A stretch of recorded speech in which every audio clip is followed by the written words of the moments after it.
Hi. Let me just announce that I am live.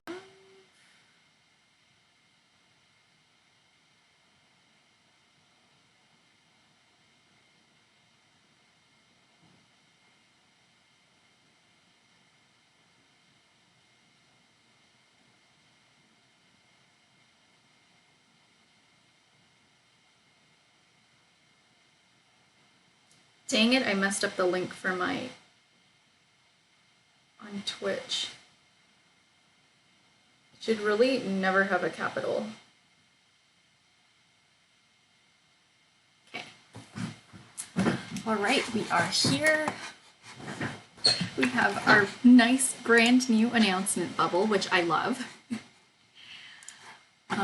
Let's start the music.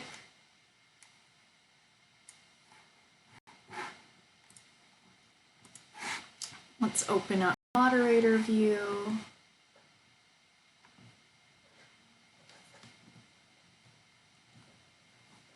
And I'm just gonna start off by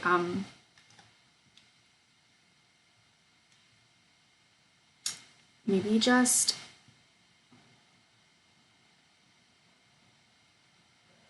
how do I say this? Like merging some layers together.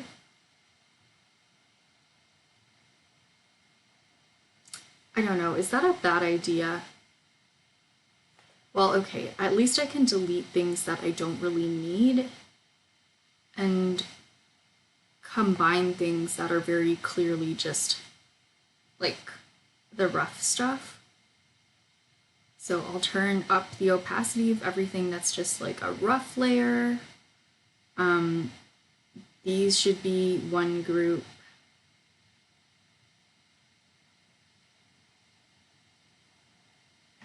And I think like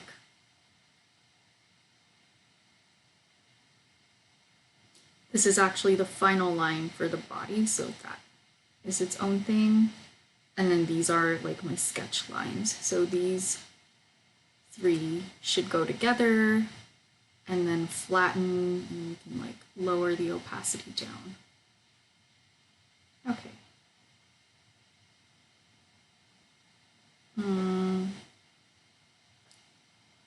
And then I guess this is like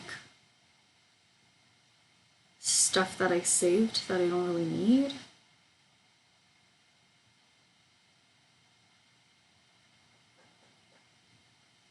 So in the end, we have like a group with all of the lines. So what I'm going to do is group that together. Then I'll make a group for the colors. Okay, so I really want to color in Thorn today.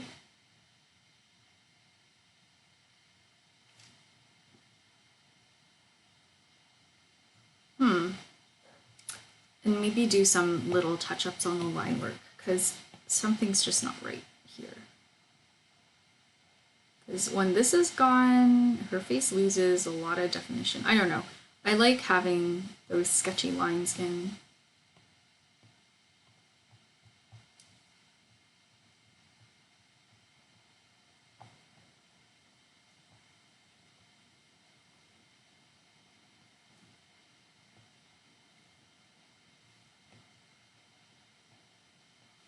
But yeah, I think a lot of the definition for the nose is going to come from like shading and stuff like that.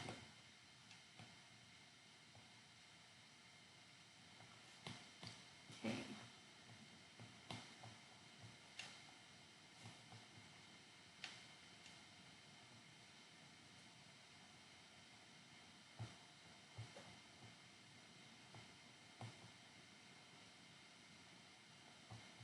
So we just kind of have to tidy up some little areas.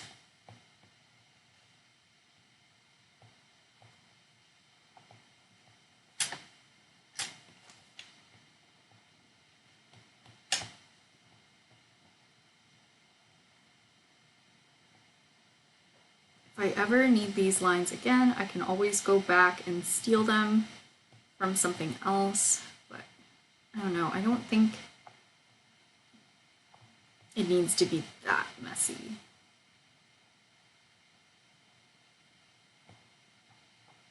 I'm gonna erase the lines, but I won't erase them like too much.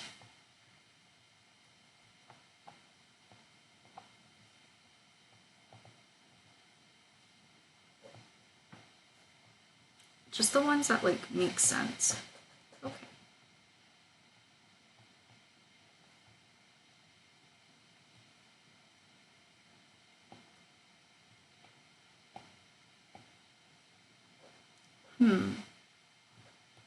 So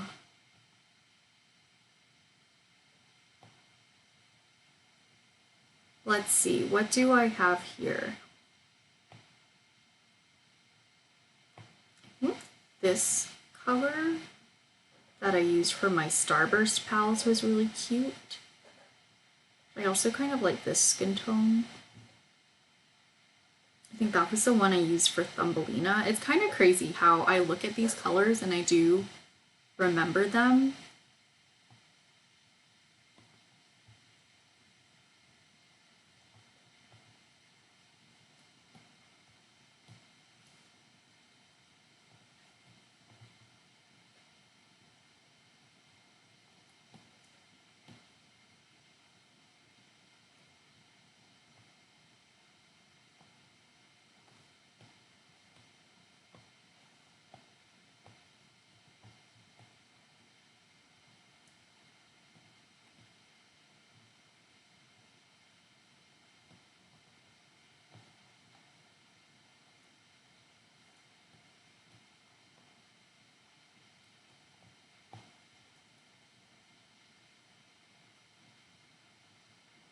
Oh, my iPad is just glitching out right now.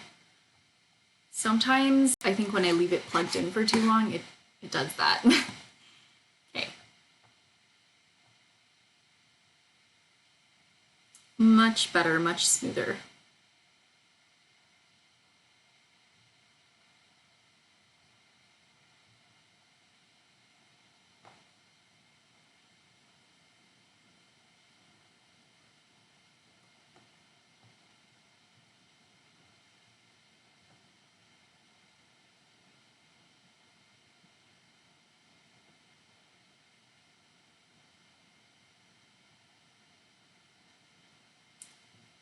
But yeah, I'm also gonna do the background for Foxglove today. I just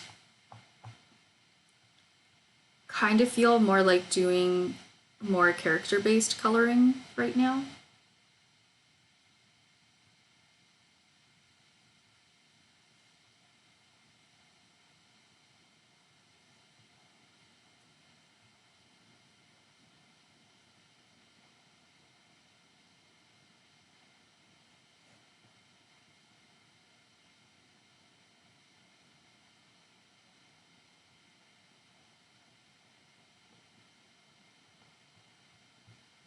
Hi, Jeremy, how are you? Notice anything new about my stream? About my overlay? I finally brought back that announcement bubble. I honestly just kept wanting to add it in, and then I just kept forgetting.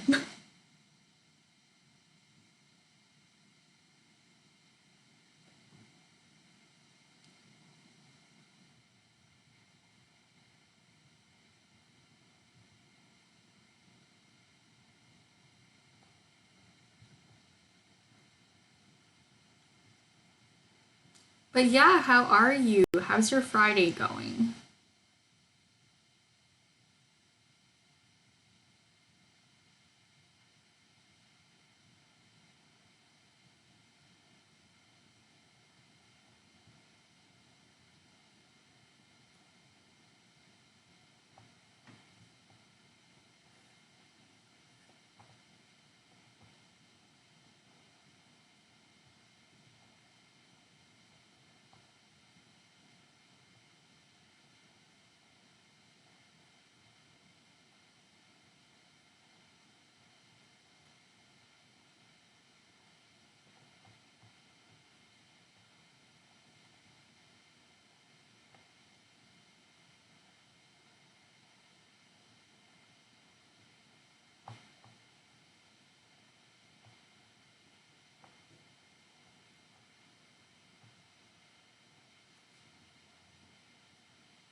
Oh, huh.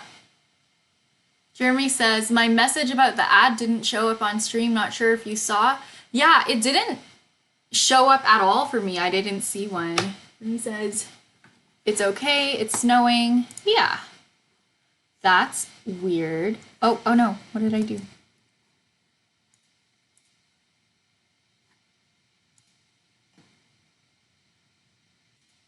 I've kind of been messing a little bit with the chat box, which I really shouldn't be because the last time I messed with it, it crashed my stream.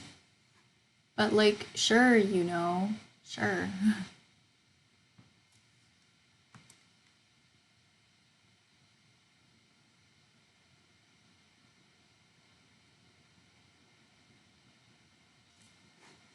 Hi, Potato! Oh my goodness!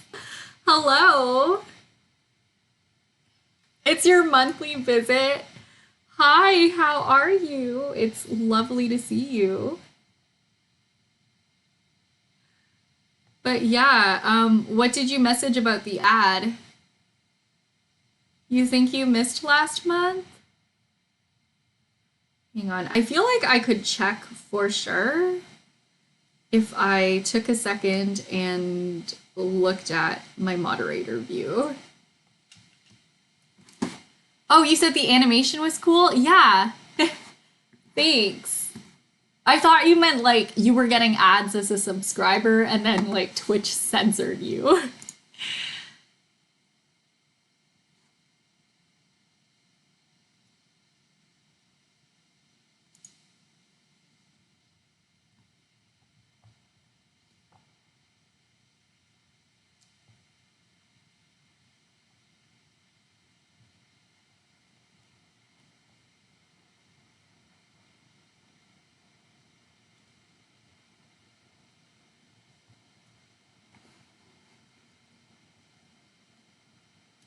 Oh, yeah. So the last time you were here was January 23rd, 2022, in case you were curious. And before that was November. So, yeah, I think it's kind of more like a every other month deal. Jeremy says, I would never watch ads because I'm always subbed. There you go. If you're looking for ad-free viewing. But yeah, thank you guys who do watch the ads. Thanks to everyone who's subbed. It helps out a ton.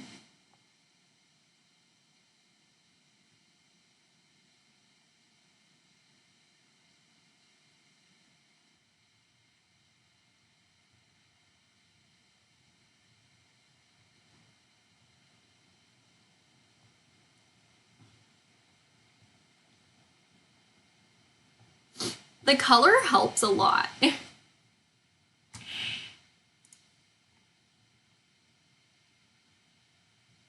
was supposed to snow here. Yeah, the weather seemed to be getting a little warmer, but looks like we're not in the clear yet. I hope it's a decent temperature when my art show happens in April, though.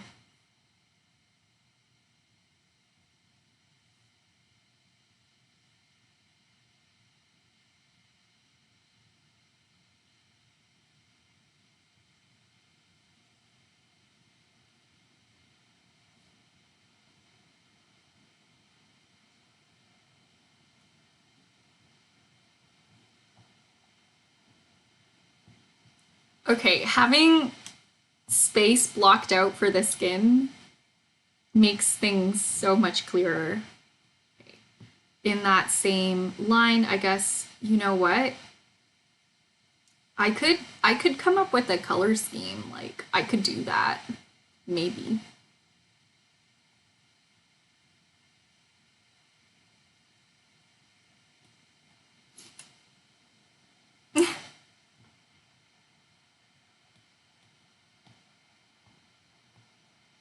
And Jeremy, you bet right. It sure is also snowing where I am. Almost like we live in the same city. in the same province. Potato says, was there anything I missed? Okay, so the last time you were here, I definitely did know that I had my art show coming up. So I have an art show on April 9th. It's the first time I've ever had a booth anywhere. It's going to be a showcase of a lot of my work. I'm going to be selling prints, and I'm going to have a ton of like products there that I can sell as well. So yeah, if you're interested in being able to, I know you live not in my province, not anywhere near me, but the show is actually viewable for everybody via live stream. So if you would like to come to the event, it's all ages for the live stream, 19 plus for the event, because they do have like alcohol at the venue, which is kind of a bummer because there's nothing else that is like 19 plus about the event. It's just like what they're serving. Potato knows about the art show. I guess like that's basically been it. That's what I've been preparing for. I have my dress behind me that I made for the show. Wait, okay, my stream might crash, but I'm just gonna go over into Just Phase.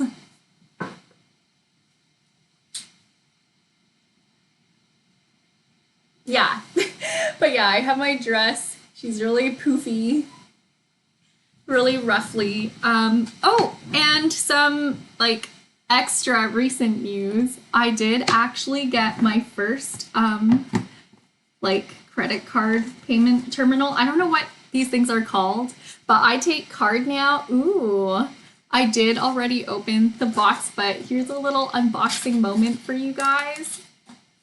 So we have like the little information thing here, and my Square terminal is in here.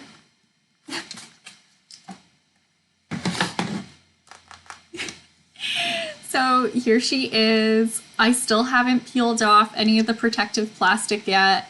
You can tap the card on this surface, or put the card in and it'll like read the chip, and you can enter in the PIN on my computer, and it just charges here. So I'm really excited about this. I feel like a real professional. That's what I'll say. Like, I still do all my prints and stuff at home. The next big step for me would be to start getting stuff like professionally printed. And here's like the baby square, like for magnetic strip readers. What else?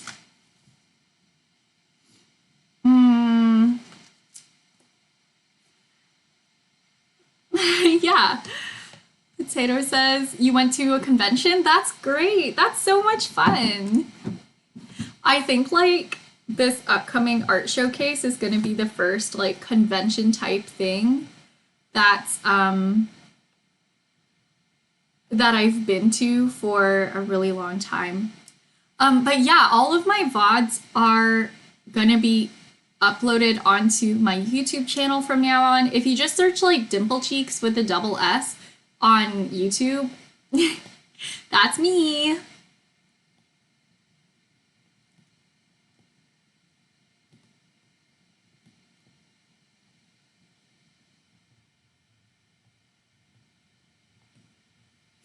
Oh, you bought so many prints? That's great.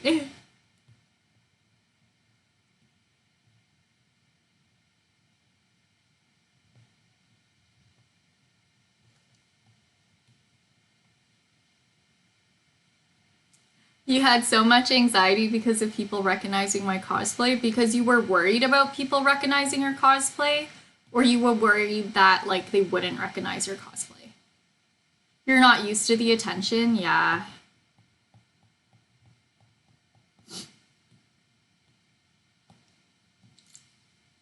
Yeah, I feel like I always get super anxious with cons as well because it's just so many people.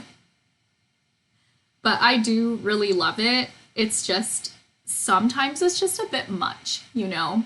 Which is why, honestly, I'm looking for friends who I can go with. Because I haven't had anyone to go with for a long time, and like, none of my friends are interested. Overall, people were nice and I got to hang out with my group of friends. Yeah.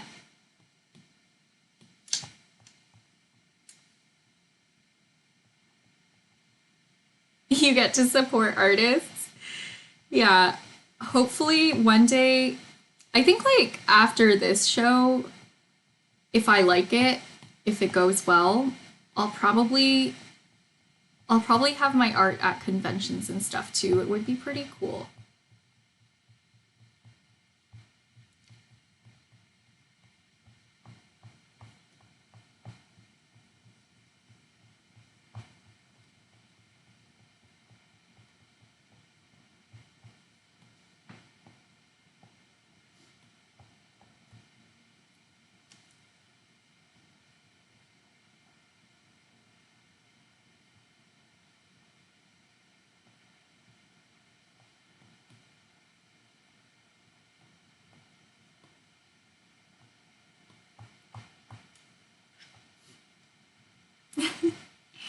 Potato says, I want to buy more stuff from the artist I saw, but I don't have the money right now. Yeah, I'm sure like if you follow them on social media and stuff, maybe they'll have like sales and things like that. So yeah, as long as you just, keep an eye on them, you'll be able to find them again when you can't afford their stuff.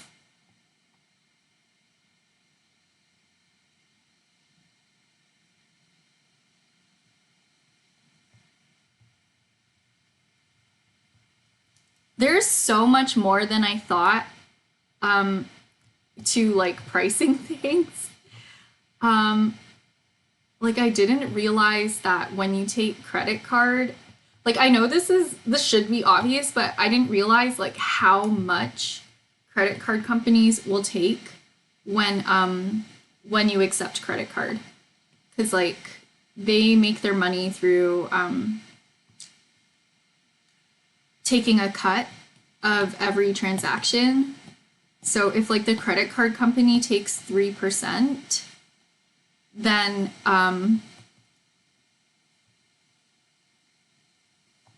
what the heck happened here? And the actual terminal, so like the reader that I use that people like can tap their credit cards against, like that one takes like 2%, like 250. Then in total it's almost like 6% of the cost has to go into like transaction fees, which I find to be like insane. I think that's kind of crazy.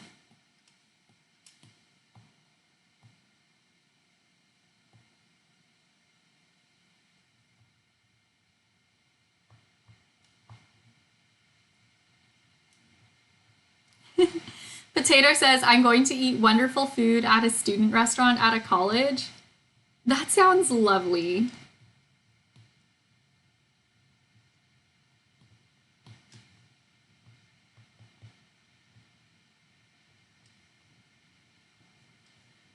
But yeah, last month I did have, oh no, that was this month.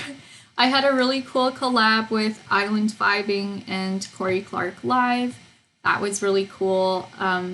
Corey is an improv musician and he does like this amazing live looping, and he also does like cover songs. So if you ever want to go to a music stream, he takes all sorts of awesome song requests. So I did some music inspired by his improvised live looping. That was super fun.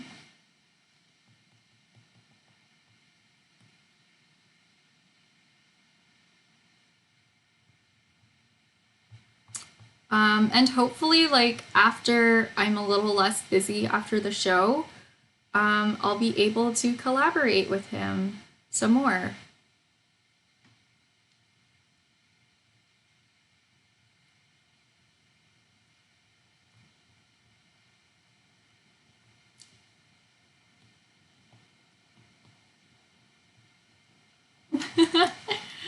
Oh, you and some friends are going to a bunny cafe? That would be lovely. I've never been to any sort of like cat cafe or bunny cafe before. The only thing I've been to was like a poop themed cafe. And instead of like actual chairs, they had recycled toilets with like cushioned seats that you could sit on.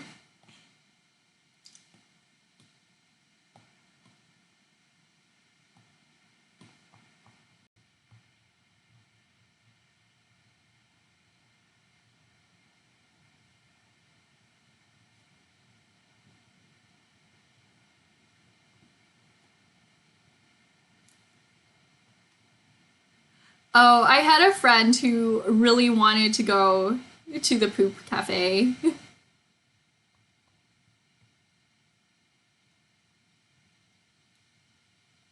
So she brought like her entire family and me to go. It's basically just a regular cafe, but they have like murals of like the poop emoji.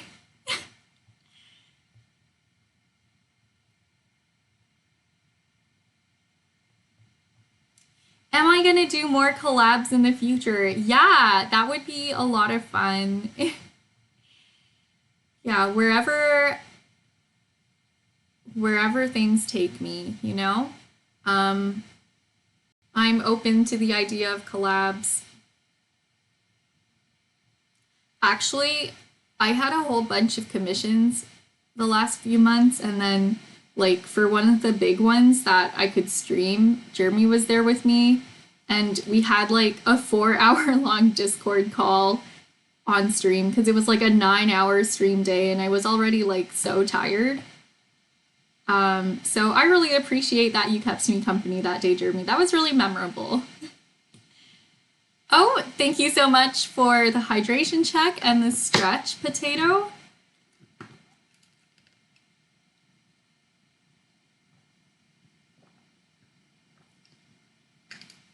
I raise my glass to you. And I'm gonna do a stretch. Make sure you guys stretch along with me if you haven't been moving around a lot today. I hate, like, I don't know, you can see the sign like this, like you can read it better, but I don't like when the camera flips my face. I prefer it like this, because this way, like when I move my right hand, it's on the right side of the screen. Let's just move Judy out of the way.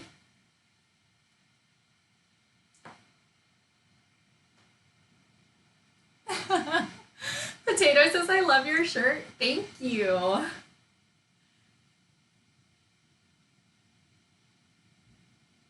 Your outfit in general. Potato, you're so sweet. Thanks a lot.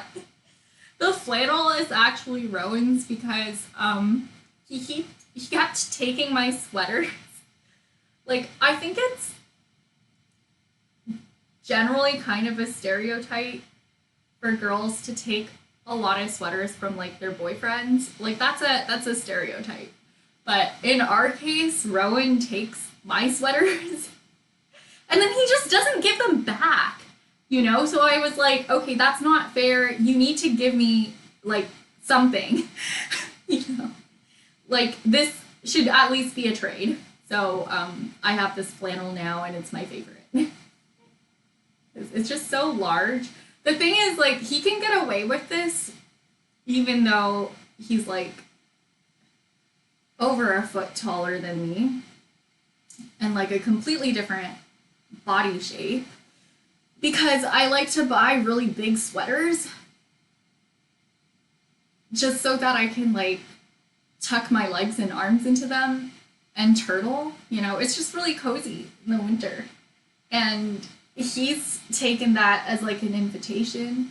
He has my choir sweater from like from high school still, and it has my name on it, so like he can't even say it's his. But he's like, I'm Dimple now. This is my choir sweater and I sing alto, and I'm like, you're clearly a tenor.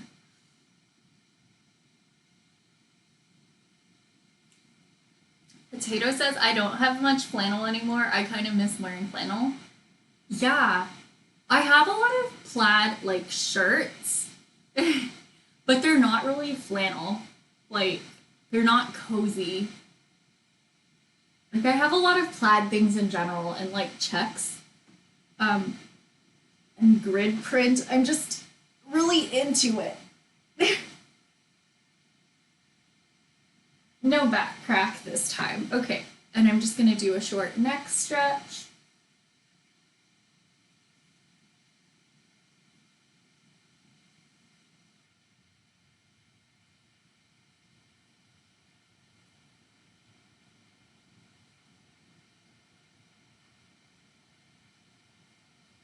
And I should probably lean over and do this, because that always feels really nice.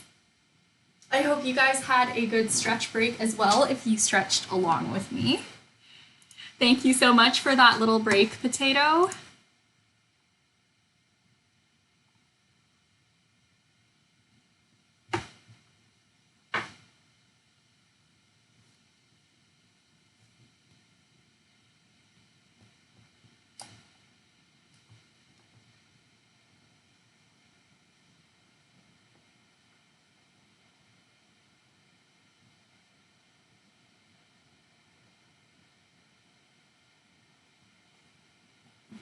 Actually, what do rose thorns look like?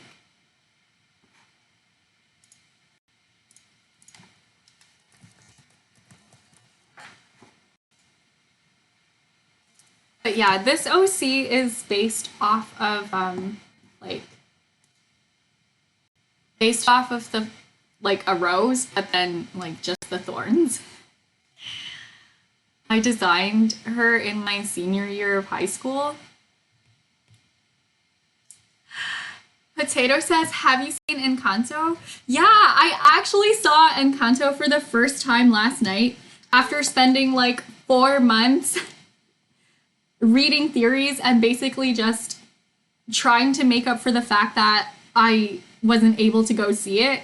And I finally went to see it with 2 of my lovely friends.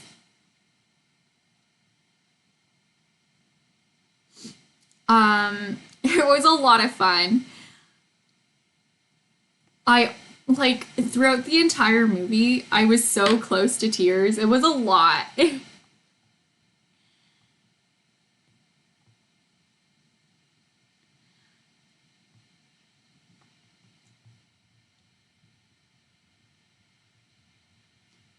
It's nice to go out with people who you can just kind of like, I don't know, who you have like really similar interests with. Like, the 2 people I went to see Encanto with, we really like to take photos and like selfies and stuff. So I could take a lot of selfies with them without feeling like embarrassed. And we had a lot of fun. We did like a mini photo shoot.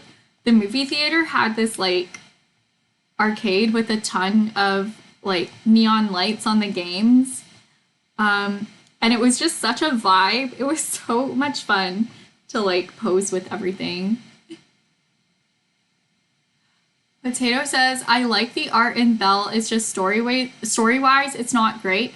I haven't seen Belle. What's that one about? I actually didn't hear about it.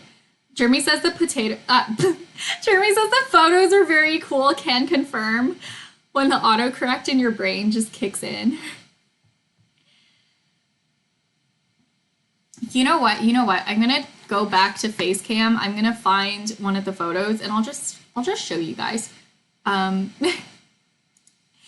Jeremy says the potatoes are also cool. I had French fries today. They were cold because I waited too long to go eat them, but very good. Okay.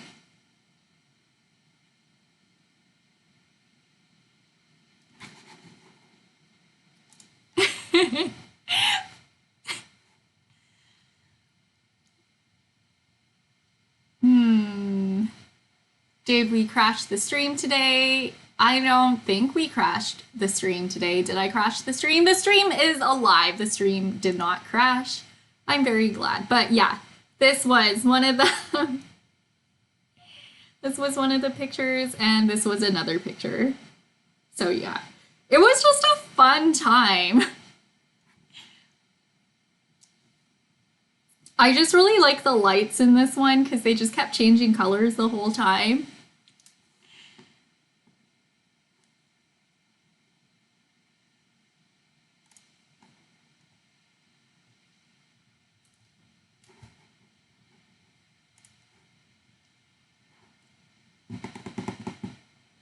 Potato says Belle is about this girl that basically gets popular on the internet and tries to find the beast. You like my outfit? Thank you.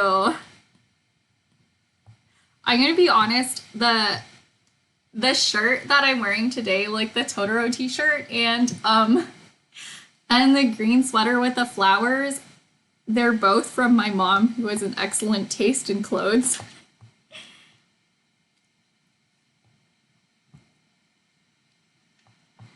And the skirt I was wearing as well in that photo, it's actually like one of my mom's skirts that she doesn't wear anymore. So yeah, essentially my entire closet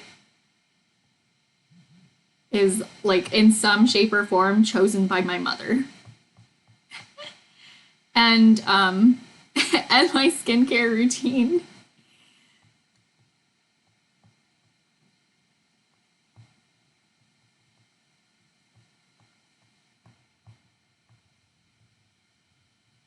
And my dimple, I mean, like, we have the same one. So, thanks, Mom, for all of that. Yeah. Potato says it's animated by the same studio that made Wolf Children, and the songs are nice, but the story is not. Yeah. Oh, just from the synopsis, I just kind of feel like I don't really like vibe with the story.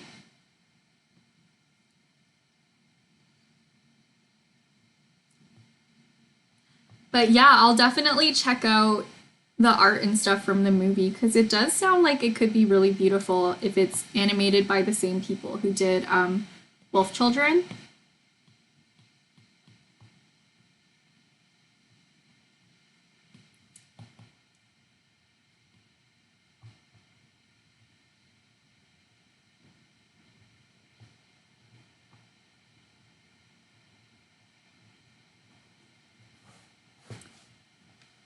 Yeah, and then last night we like spontaneously decided to go get some food. So we went to this really nice Italian restaurant.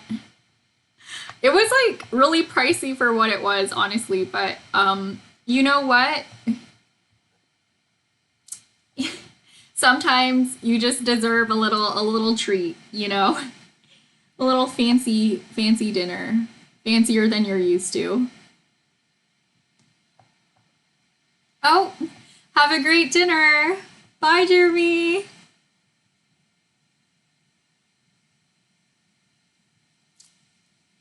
The characters don't have any character development. Ew. What's the actual point? I mean, unless it's like just supposed to leave you frustrated and upset with the story because it's like unwholesome and not fun.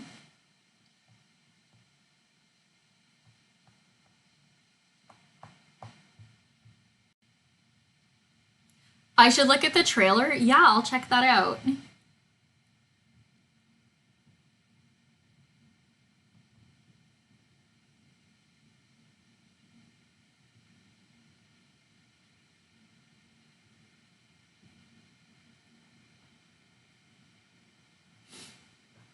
I kind of just want shades of brown for the armor, but I don't really know where I want to go with that.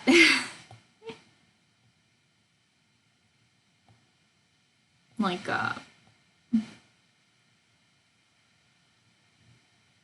the main character and her love interest don't have any development. And it's so frustrating. Yeah. Do you think they did that in like a good storytelling way? Like, where you're like Or did they just do it in like a lazy storytelling way? Because I mean, I can see a story where like everyone is really unlikable, but at least it's like interesting and you're like frustrated because you wish they could do better, but like they never do and you're just kind of disappointed, but it was an interesting story. Okay, so it was like just lazy. Okay. Just like poorly thought out. They lead you on with the idea and it like never happens.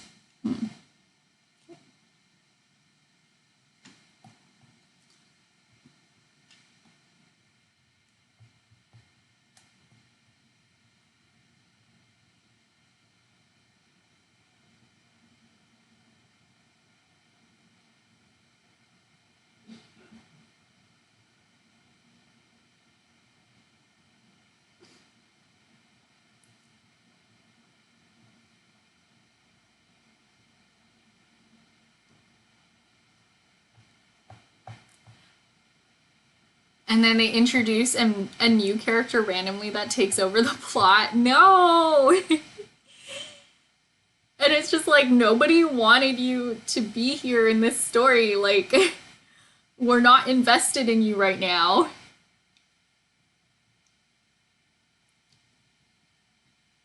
I saw this animated movie that's based off the Snow Queen. It's literally called The Snow Queen. You know how Disney's Frozen was supposed to be based off of Hans Christian Andersen's The Snow Queen?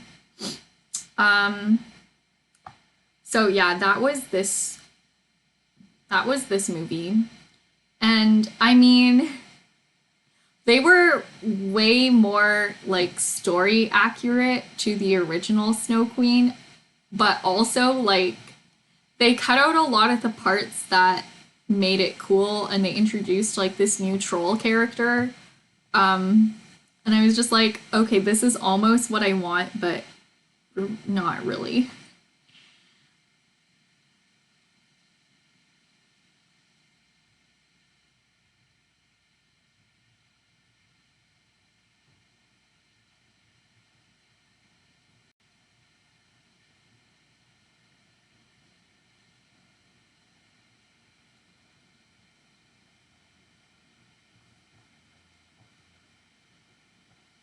The part where they solve the problem is poorly executed. Yeah, it just sounds like a very unsatisfying movie in general. Thank you for the heads up.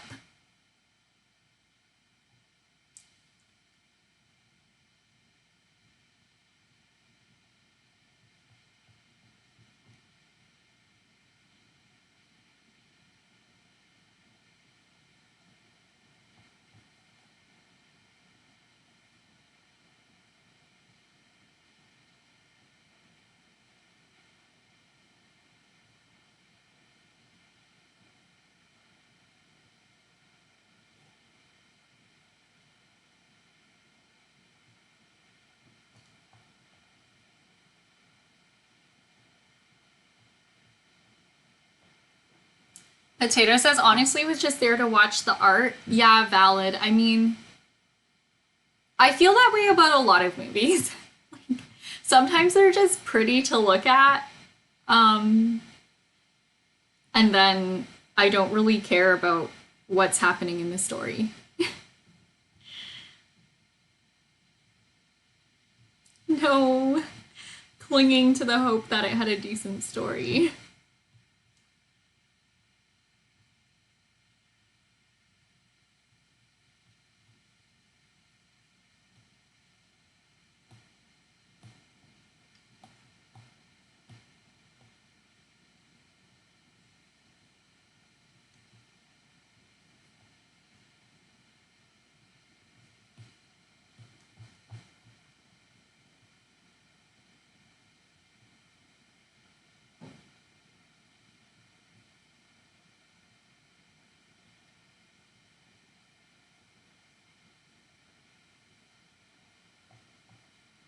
No, I don't think this is the vibe. Like, I don't think this is what I want. Maybe kind of like an olive green. Like maybe we'll incorporate some green into this.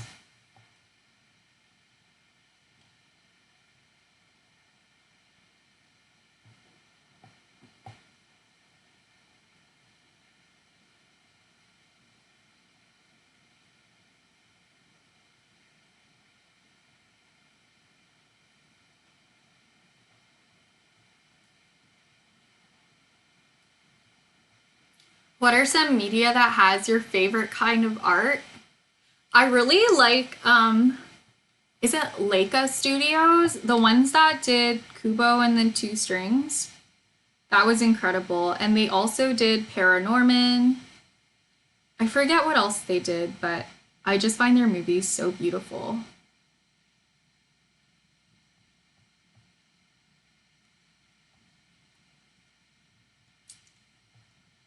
That's the first one that comes to mind, honestly, for like favorite art. But it's always difficult because I know that there are things I like, I just can't remember right now. You love Abdul because of the pretty scenery? Yeah, I really like the title cards of Steven Universe.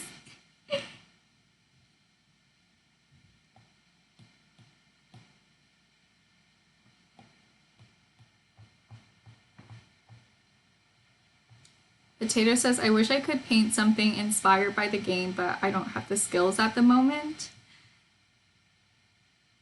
Yeah, it's always frustrating when you have like a vision or a really cool idea, but you just don't feel like you're there yet, and you try and it just doesn't like do your piece justice.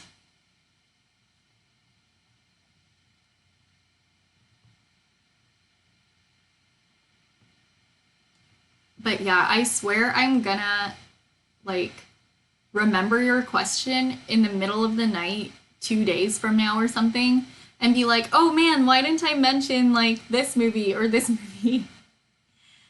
Like, what's wrong with me? Why didn't I think of that? Because I always forget what I like. Like,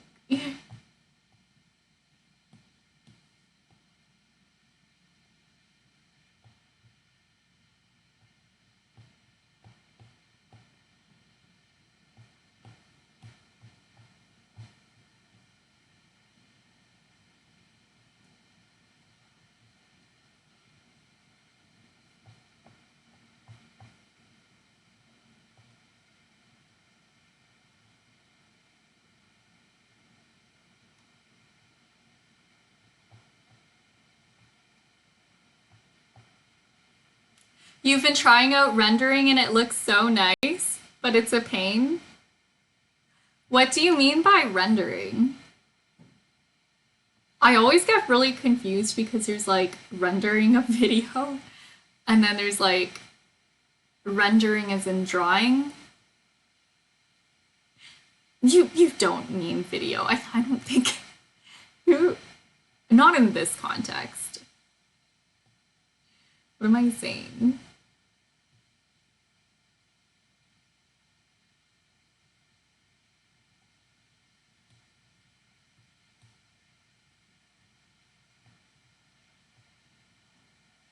Do I give her like denim jorts? Do we do that? Do we go there? Yeah, do it. We're gonna introduce another color into this outfit.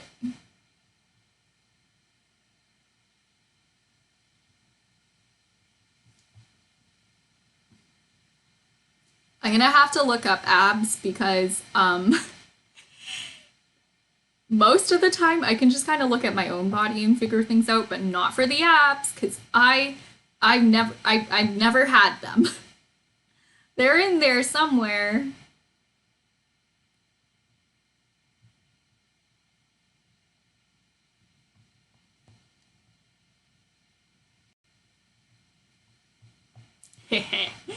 Yeah, we're gonna give her an 8 pack.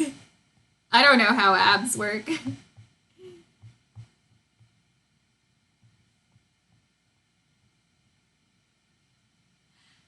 Basically painting and adding more detail and refining the base art, if that makes sense. Yeah, I've heard it, but I've never actually heard like the art definition, like not the art definition, but like the actual definition for it in an art context. And I like it's something I feel like I should know, but I'm not about to act smart and like pretend I know when I don't. I'm just gonna look it up because I'm curious right now. Okay, let's see.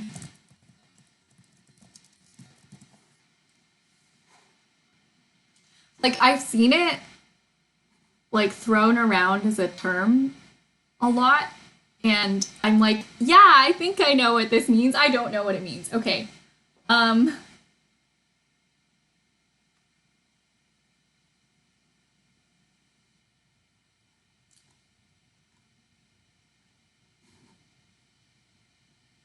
okay, basically, okay, it means to fill out detail. So line art is like drawing, representing the shape of something with lines. Rendering is whenever you add like detail to a piece, but not just through lines. Combining light, shade, and a light source. Okay.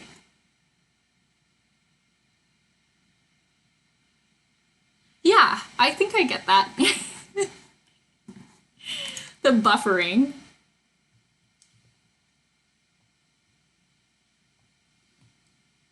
So either we do like blue shorts or we do these like green shorts.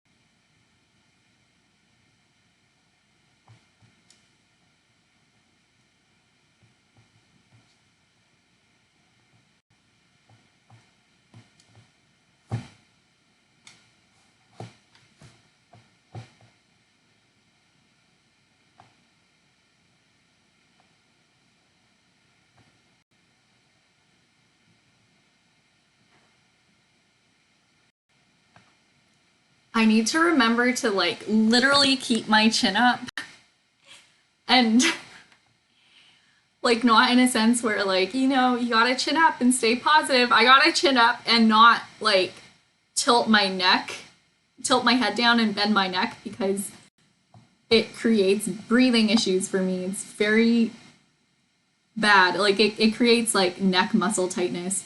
So yeah, you gotta when you're working, be really mindful of your posture. It makes problems.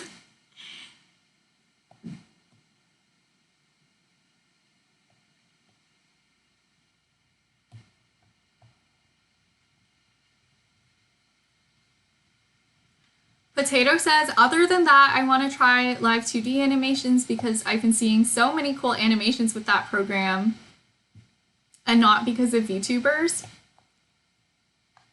Potato says your character should have cool body paint or tattoos. Yeah. I was thinking of tattoos, but I wasn't really sure what to give her. But I think like a red ink tattoo would be kind of cool.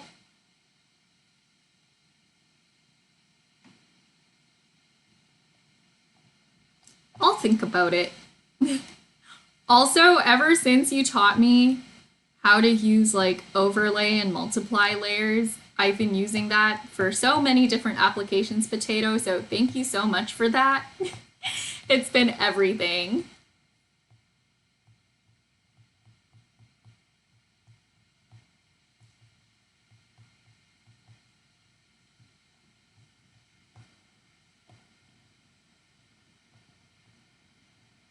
Yeah, I gotta shade all of her muscles. But yeah, we're just picking colors at this time. So we're a long way off from what things are gonna look like. I don't want to add like too many tattoos either with her because I don't think she would be the kind of person who had like full sleeves.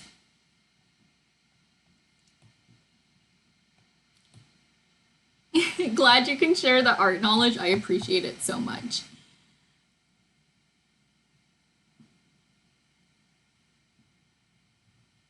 Every time I change those settings, I think about you and your art, Potato.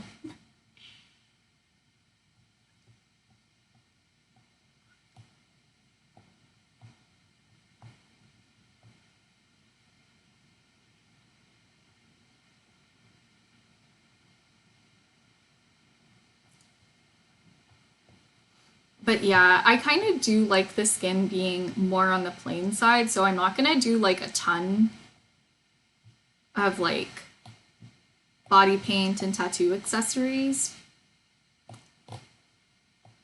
Just because I like that contrast with the empty space and the straps and the thorns and stuff. I just think it's neat. So yeah, we'll see where it takes us.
Okay, now to figure out the mace, which like I don't know what color scheme I want to do for that, so I'm not doing it. I'll do the hair or something first.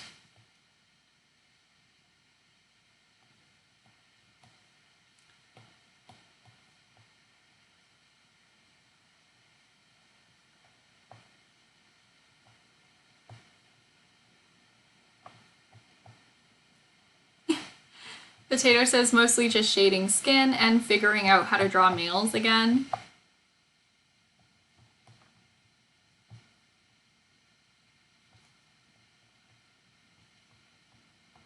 The other day, I was like experimenting with adding gray tones into my skin shading to add kind of like a ghostly undead effect. And you know what? I hated it. So I went back to having like fleshy skin tones with like slightly red shadows and stuff, you know,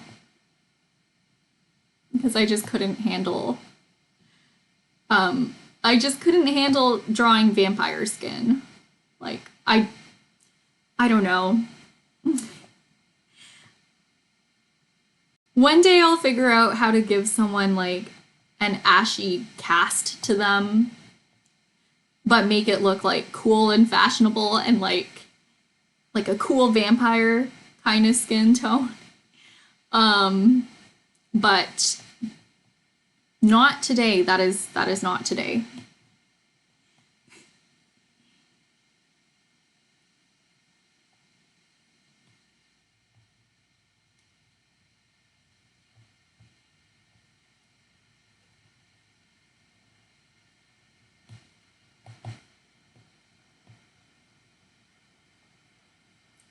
Yeah, Potato says I learned how to use orangey tones and blue tones for the shadows. Yeah, that's like my favorite thing to do, especially with skin, you know?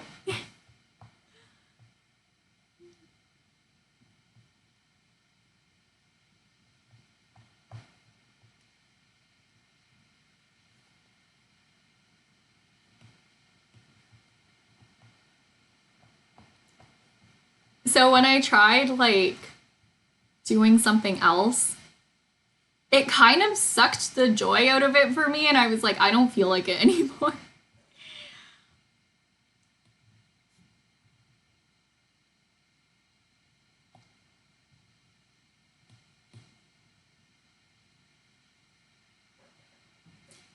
And Loki kind of get carried away with the orange tones and the shadows. Yeah, it's fun, isn't it? I really don't use like the blue tones as much. There's only like a few places where I would ever use them. Um,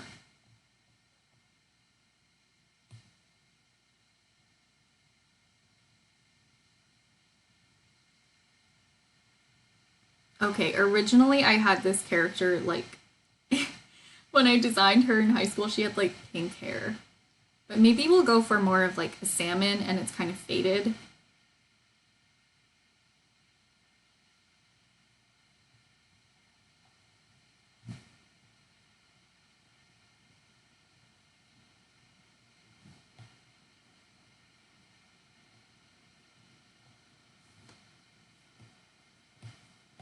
I don't know.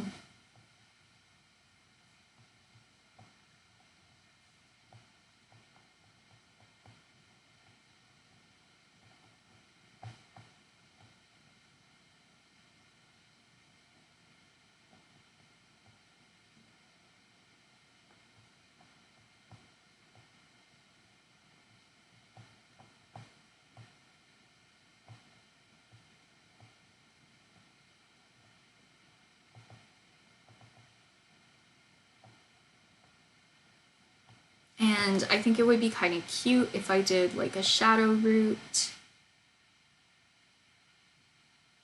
with like kind of a dark brown hair. That would be cute. Would it? I don't know.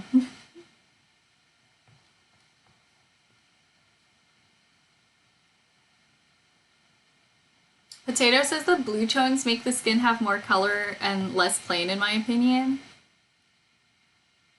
Potato says, have you been using multiplier for shadows?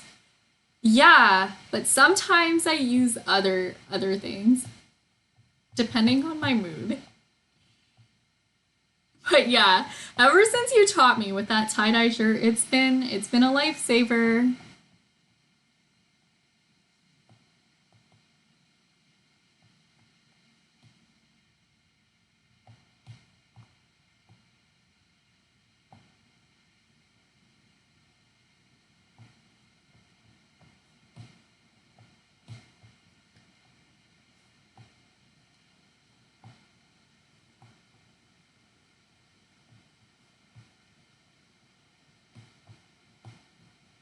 Oh man, I forgot to do this.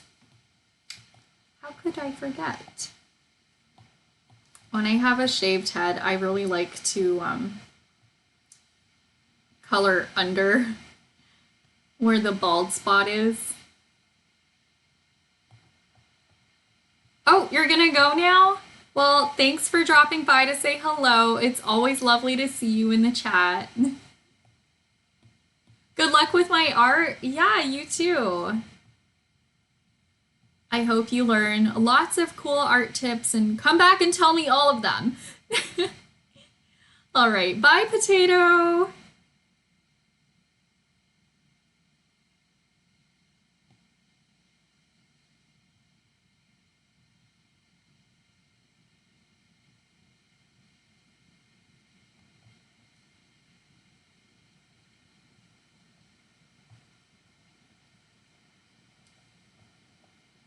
Bye.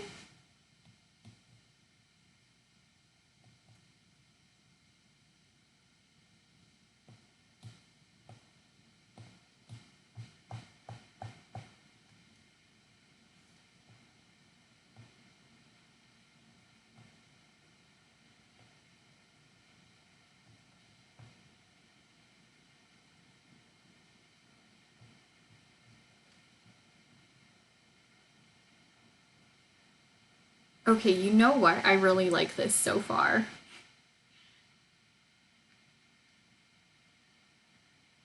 I just can't figure out what colors I want for that mace, but we'll get there.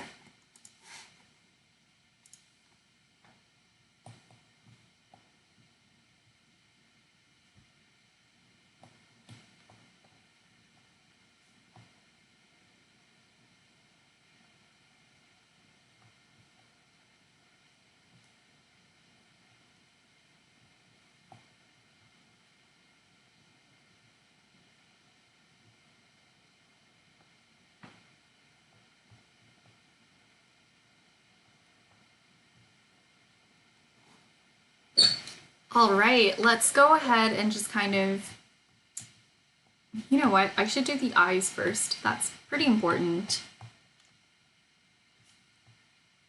So I feel like the eyes always really help me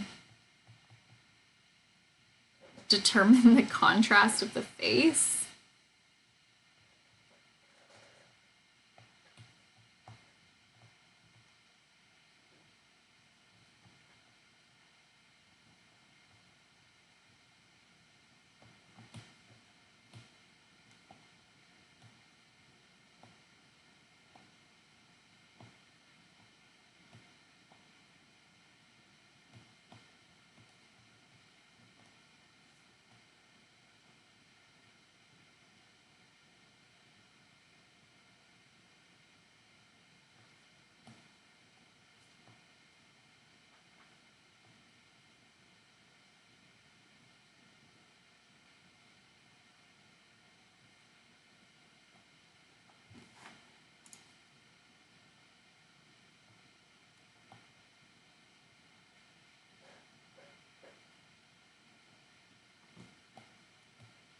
Do I like that? I don't know.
But yeah, I'm trying to be less precious about how I color things in and like less tidy about things.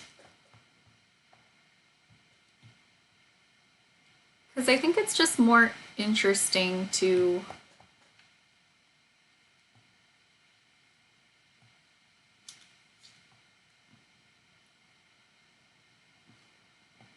let yourself have that texture and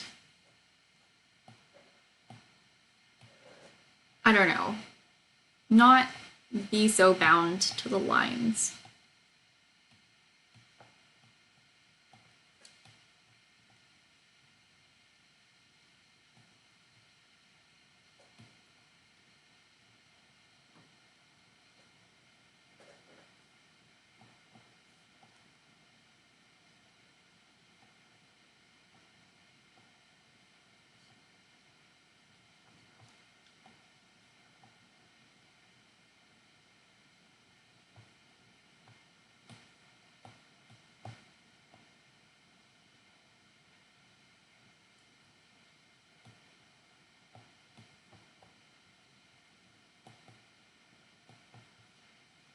Okay, I'm gonna do something and just kind of like erase around the nose.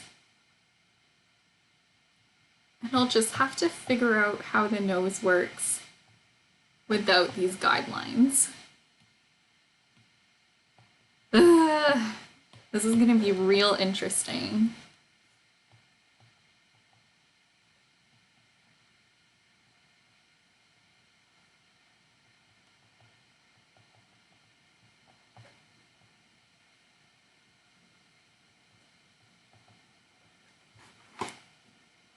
Let me just grab like a reference. Just gonna import an image because I swear I have something in here.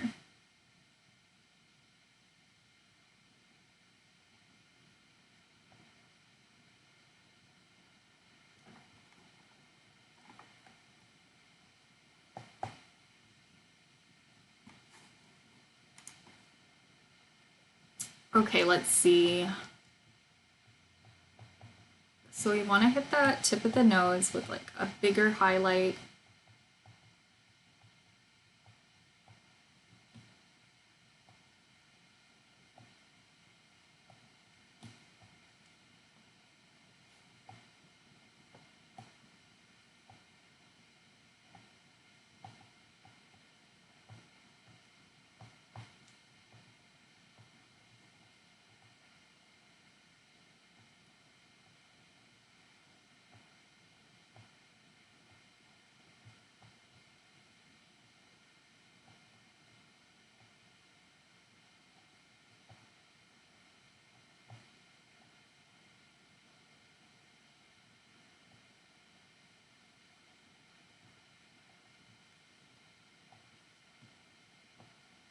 And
no, I don't like this.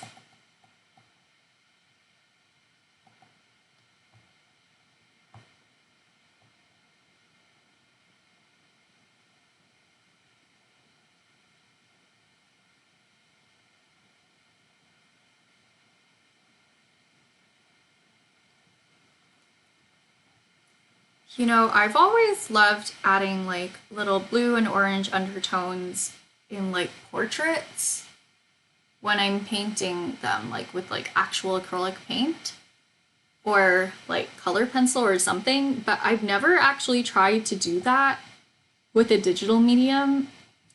And I'd be really interested to see how that would work.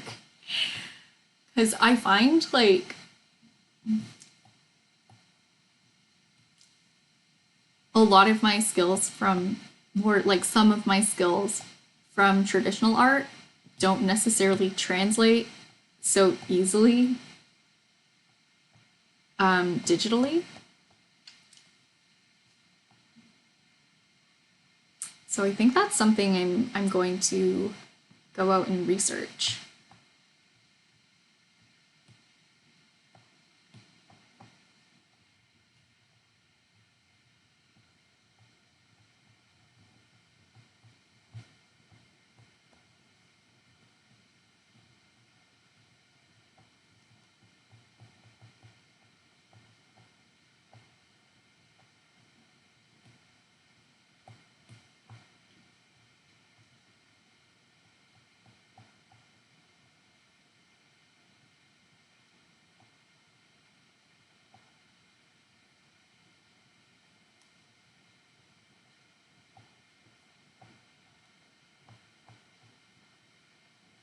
I'm confused. This is confusing me.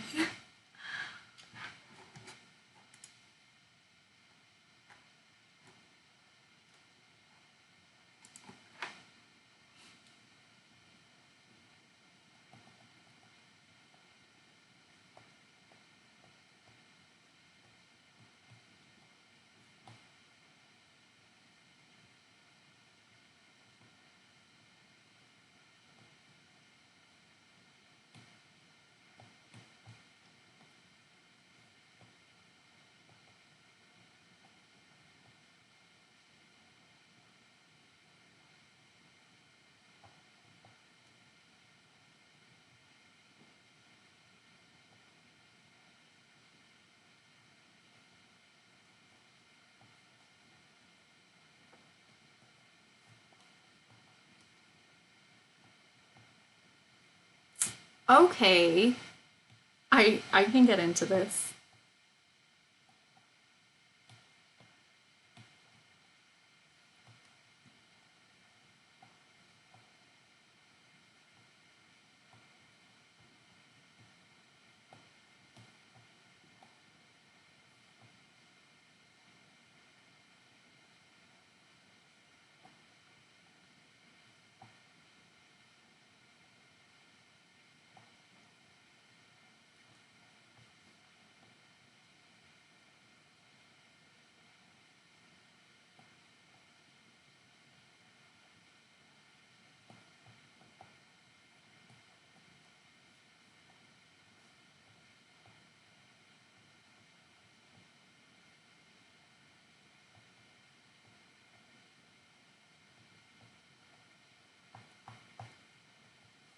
I don't want to take this too far to realism, so we gotta make sure we keep that like cartoon style.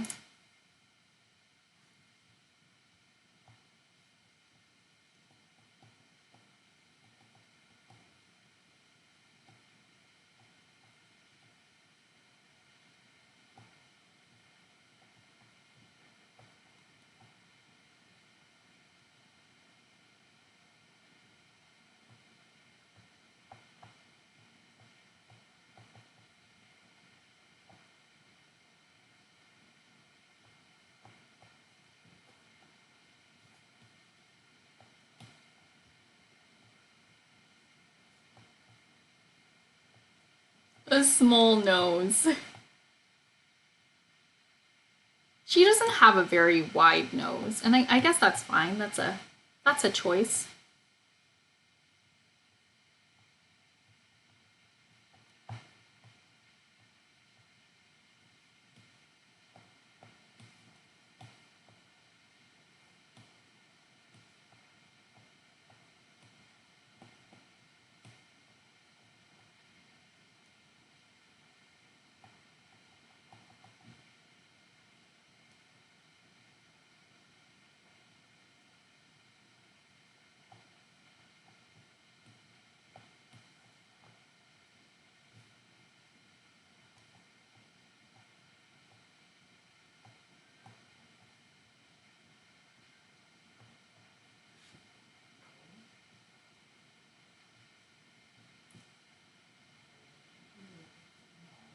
Oh, Nazuri, hi!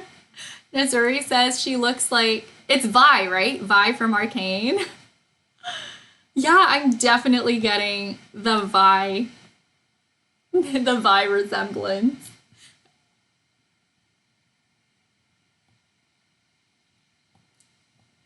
But yeah, hello, Nazuri.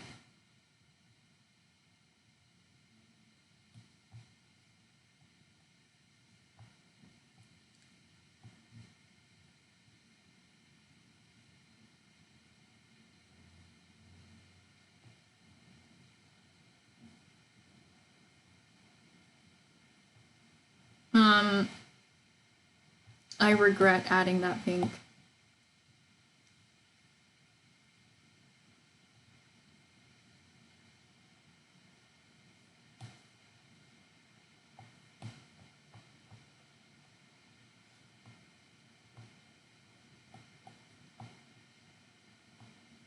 I used to call her V like the letter until I learned that is not how it is said.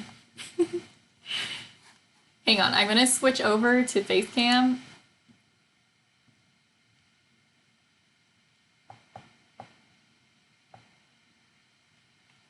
That switch has been extremely glitchy.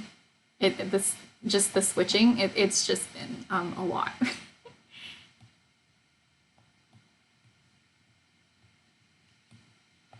But yeah, right now I'm trying to shade this nose and not make it like too real, but I just want her nose to have like dimension. Missouri says same. I used to say V. L is for the way you look at me. O is for the only one I see. E is extraordinary. He is any more than. He is even more than anyone that you adore can. I just sang that because he is very, very extraordinary.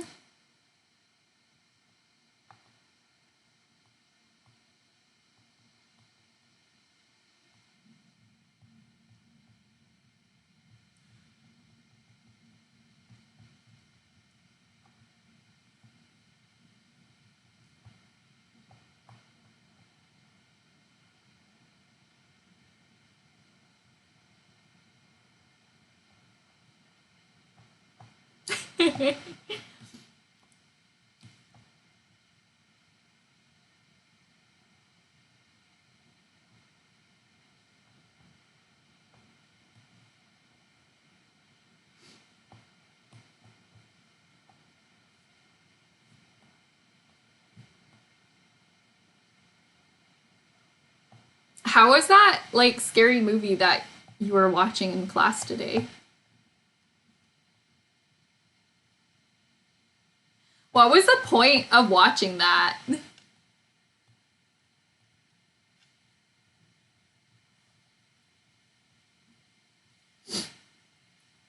Like, how is that necessary?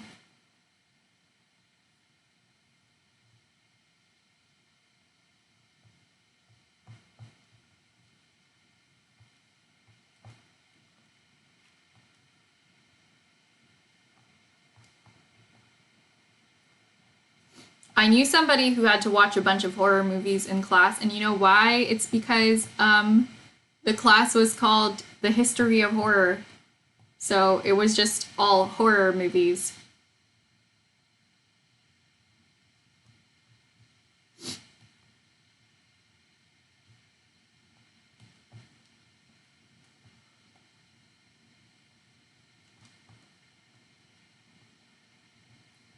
But unless that's what your course was, I don't know why you would have had to watch something.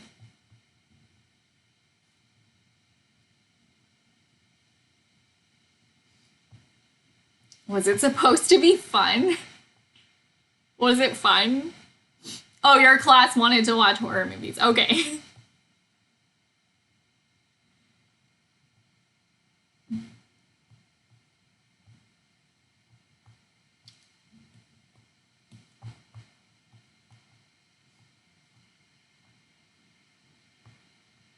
There should be an option to like opt out.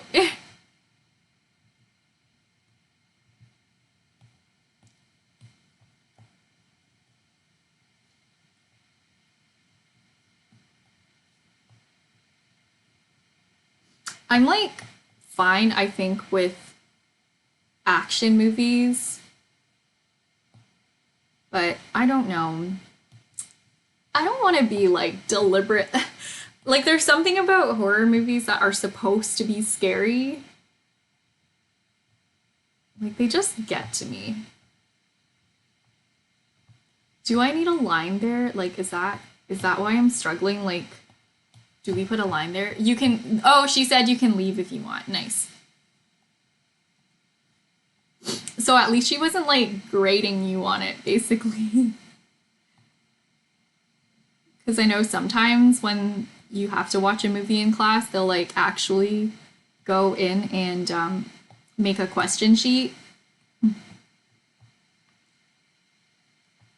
Oh my goodness! Krista Yu is rating with a party of five. Krista Yuk or Krista YUC. Oh, thank you so much for the rate. I hope you had a great stream, Krista. Let me know how to say your name. Also, hi Cam.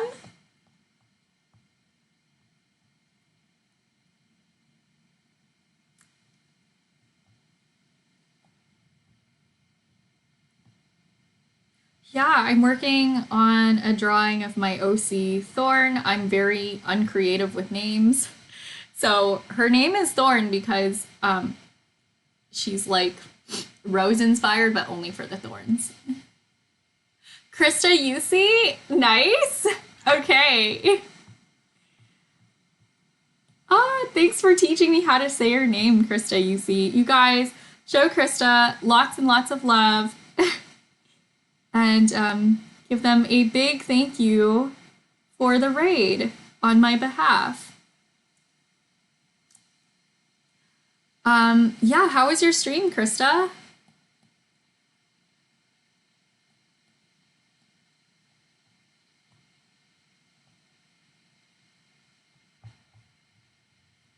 You love my art style, thank you.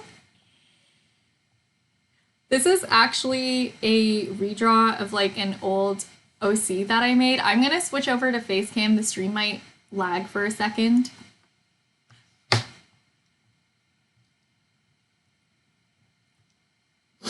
You streamed some Valorant and then your mouse died. Oh no. The first time that I ever played League, I played it with a trackpad and then I just kind of cried and then uninstalled the game.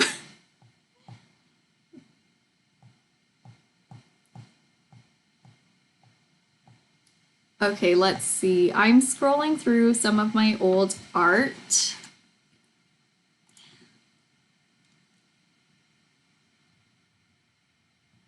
There we go. We're back. We're back. Okay. So let's find the old design of this character. Here she is. This is Thorn when I designed her when I was in senior year. And this is Foxglove, the other character that I was drawing. And here are all the action shots of action poses of like Thorn and her mace. But yeah, I've come a really long way.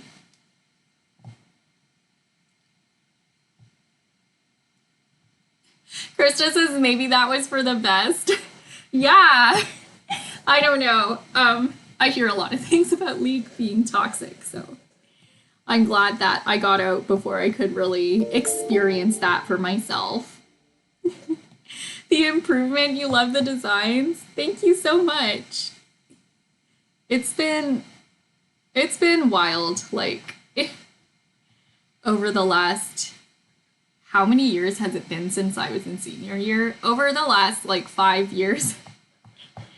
I feel like I've grown and improved a lot as a person. And sometimes I still do catch myself worrying that I peaked in high school and like that's as good as it's gonna get. And then I'll like look back at my old art, then redesign things, and it is quite encouraging. Okay, we're gonna do a bit of rhinoplasty. We're gonna go in and do some stuff with the nose. Cam says Dimple League stream when? When they give me like a $500,000 sponsorship.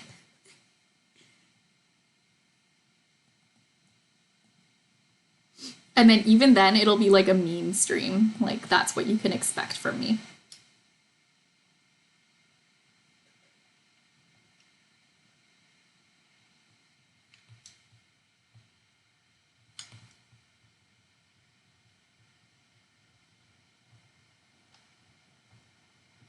Oh, thanks for the follow, Krista. I need to get like headphones or something or an earpiece so that and a microphone so I can hear the notifications go off.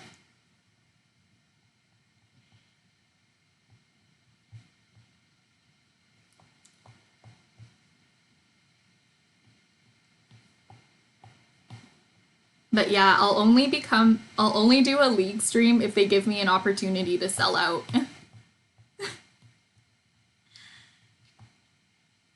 Like, pay for my house, like, my future house.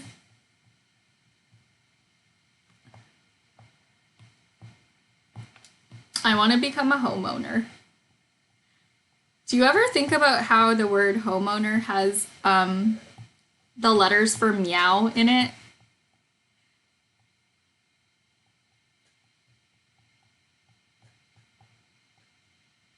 Sometimes in my head, for fun, I'll say home meowner.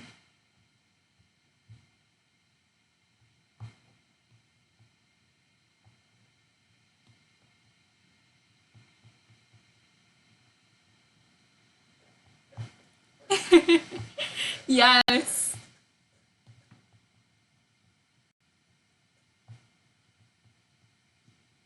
When I was a kid, I remembered how to say, like, how to spell scissors by saying, like, skizzers in my head. Does anyone still do that?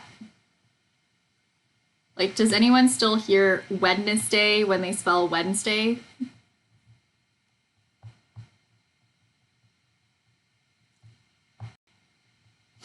Last night I had a dream that I was a first grade teacher because I did actually used to teach like math to first graders. I was like an assistant teacher.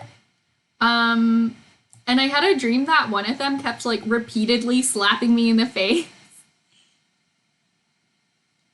You do that? Okay. Krista gets it. You know, you get it.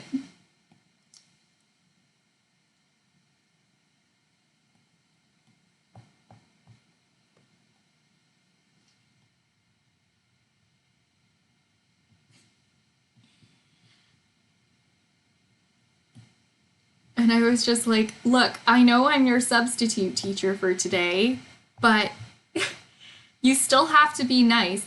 That's really unkind. You can't just hit people.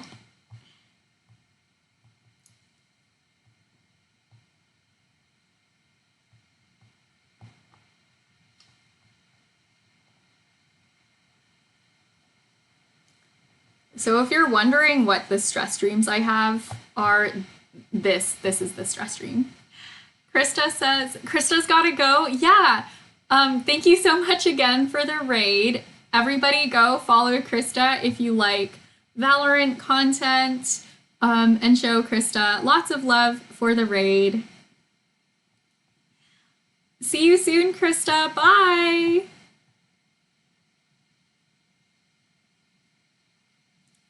Thanks again.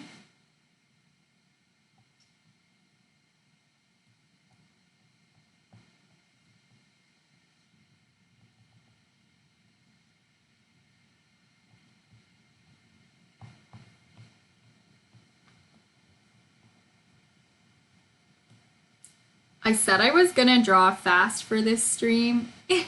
Missouri says the kid that hit you is a little brat. So let me tell you about when I was a kid, I used to be like a lunch monitor for a grade 2 class. And there was a child in that class who was pretty much exactly like the kid from the dream, except instead of like hitting people, he would throw scissors and chairs and desks. Like it was actually really intense. And I was supposed to like supervise this class while the teacher was on break for lunch. And I was just like in 5th grade, right? So I was not equipped to handle this. And I didn't want to like, you know, fight a 7-year-old because that's not good. So I just called the office and they like chased him through the school to try to detain him because he was like throwing scissors at children and chasing them and like throwing chairs at us. How is he so strong? How is he so strong? You know, how did he? Whatever, you know. By the way, if you're new to the stream and you would like to see more art, you would like to hang out more, definitely consider following. I would love to have you join in our little chats. I would love to see you again.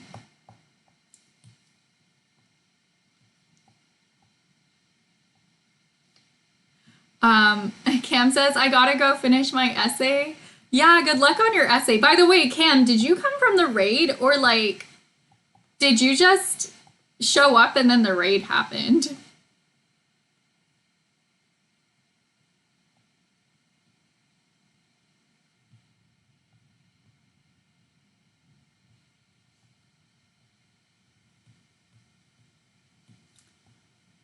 Um, but yeah, with that, you came from the raid. Thanks for, I'm assuming you suggested the raid, so thank you for that, Cam. I appreciate it. Good luck on your essay. I think like you had your solo. I hope that went well too.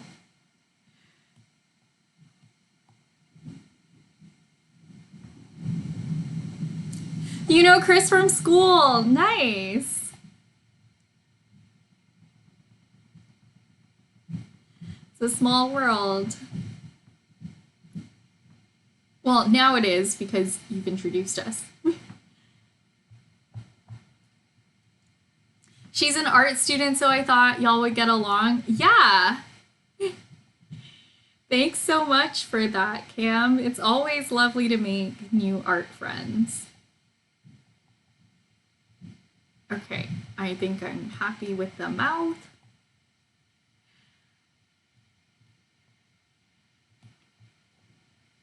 Okay, good luck on your essay though, Cam. I hope you have plenty of time to rest tonight and that you finish it soon.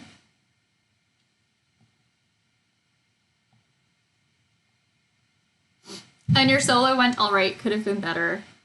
All right is good though. At least it wasn't a disaster, you know.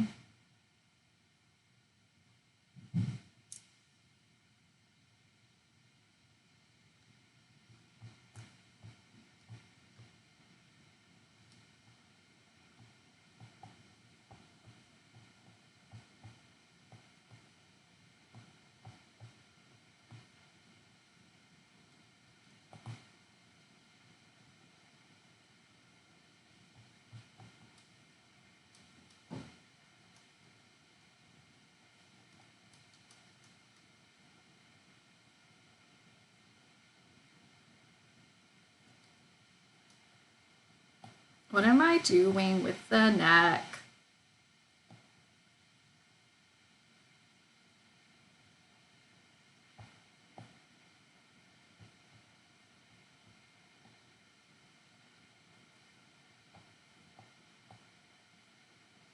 When I get bored of shading in this character, which is already a sign, the fact that I'm saying that is a sign that I'm kind of getting bored of shading in this character. I don't know, I've been jumping around a lot lately. We're gonna go in a quick little segue over to Foxglove.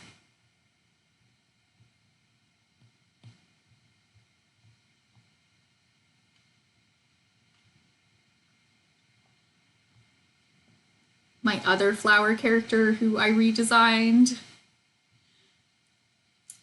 We'll go over and work on her for a bit.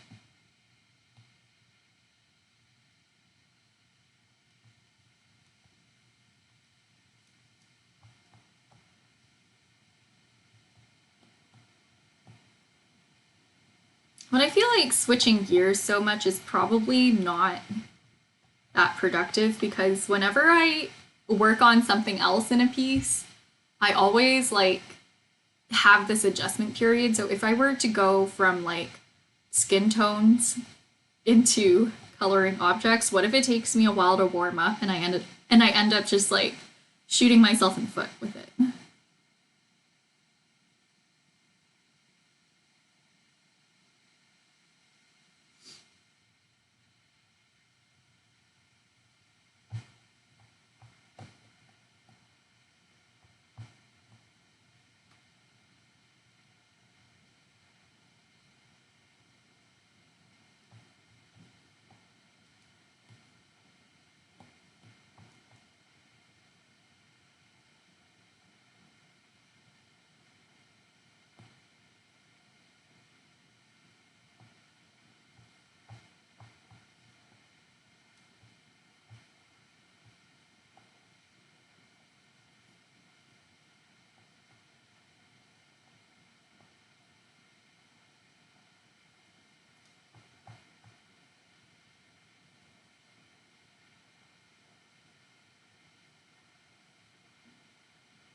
Hi, Jeremy. Thank you so much for the hydrate. Ha ha ha.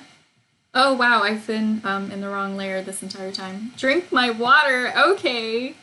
Make sure you guys drink your water too if you are as chronically dehydrated as I am. Oh, and a stretch. And all the sounds.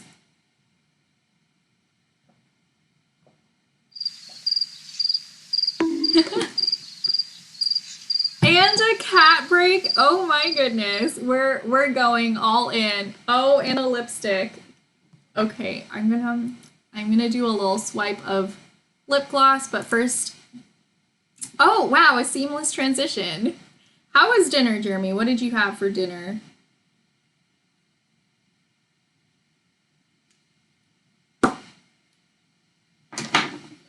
Okay, let's do this. Let's do another quick stretch.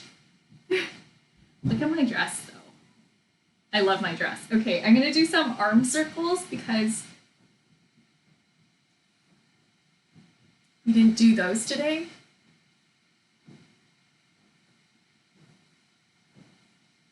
I can feel my shoulders clicking. What are stretches? I'm gonna do the one where I do this and like squat. That's a good stretch. My gym teacher called it the tea party stretch. But like, I don't know what it's actually called. I just know I like it. I'm gonna do this one. I'm not really feeling this. Like, do I like extend my leg more? Do I do that? Oh, okay, yeah, I get that in my like this muscle. Jeremy had zucchini. What about hand stretches? Yeah, we could do that. I used to have to do these a lot before playing piano.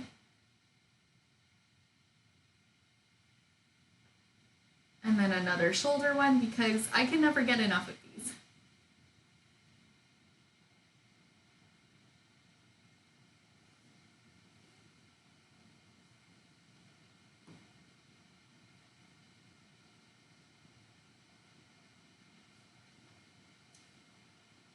I'll do one of these. Okay, let's find a cat. I will be right back.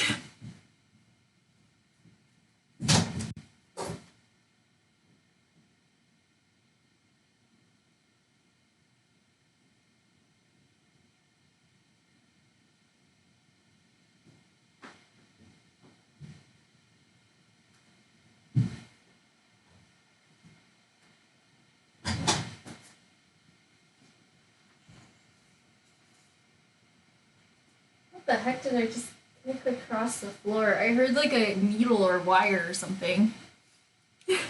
Jeremy says my bet is on Rusty. Colby was just right outside my room. The baby.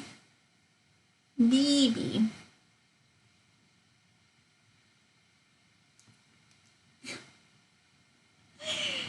Oh, he's so cozy. He did not want me to take him to this room. But I think now that he's here, he's calm. I don't know. As I was like opening the door, he started to climb like out of my arms. But yeah, here he is.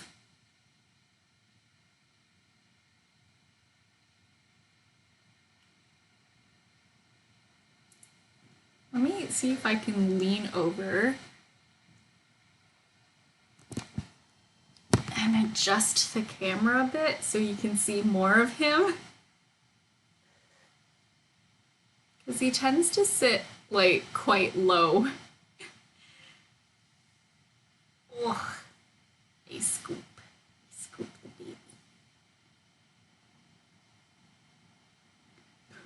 baby. Yeah, Colby's just very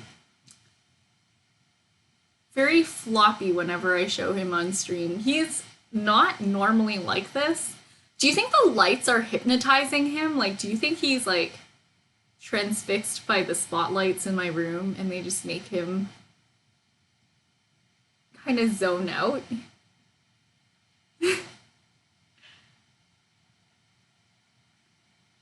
It's like, look at him. No thoughts, just cuddles. Yeah. So, how are the cats doing? Well, since the weather is kind of warming up, they're starting to shed a lot more. So, they need more brushies. Rusty hates brushing. It And Rusty is deeply upset whenever we brush him. He screams. I have like a a scab on my hand still from the last time he bit me when I tried to brush him. I don't know why he hates it so much, but it's like his least favorite thing. Colby likes to be brushed. Terry likes to be brushed. Rusty's like, you're ruining my hairdo. Leave me alone. But, hairballs are not a normal thing with cats. Like, well, they're something that happens when you don't brush your cats, but they're not, like, good. They're not a good idea. Yeah, I had, there was a time when, we couldn't brush Terry at all because he was, like, way too scared for that. Because I think he was like way more feral than Colby or Rusty and just really not used to humans. So we couldn't clip his nails, we couldn't brush him, we could barely feed him, It took a lot of patience and a lot of a lot of patience and a lot of time for Terry to get used to us, a lot of perseverance. So it came to a point where he ingested so much of his own hair that he would just like puke it out constantly and like he wasn't eating.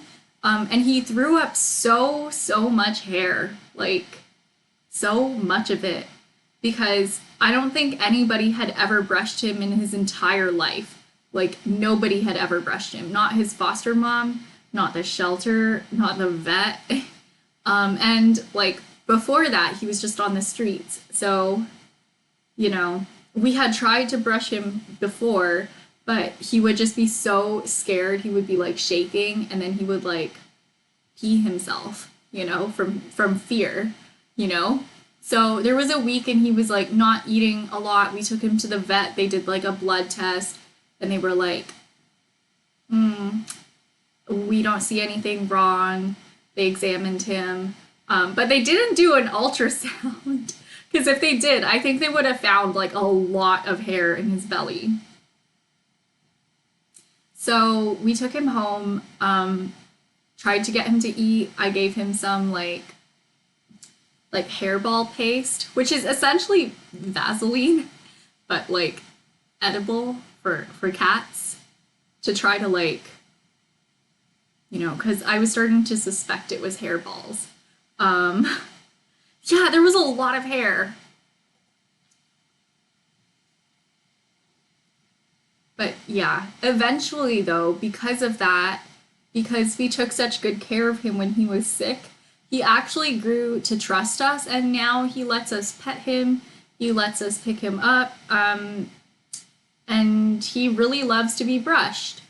He's actually the most relaxed when he's being brushed.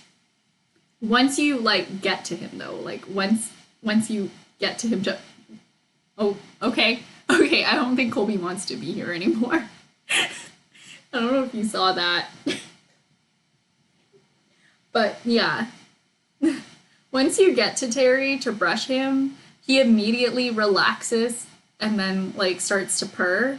But as you're approaching him, he's like, I don't know about this, I don't know if I trust you, but once he feels the brush on his fur, he's like, oh, we're friends. Yeah. I love that. But yeah. Colby wants to go now, so I'm gonna put him back where I found him. Say bye. Bye-bye. Bye. Yeah, okay, okay, okay, okay, okay, okay, let's go, let's go.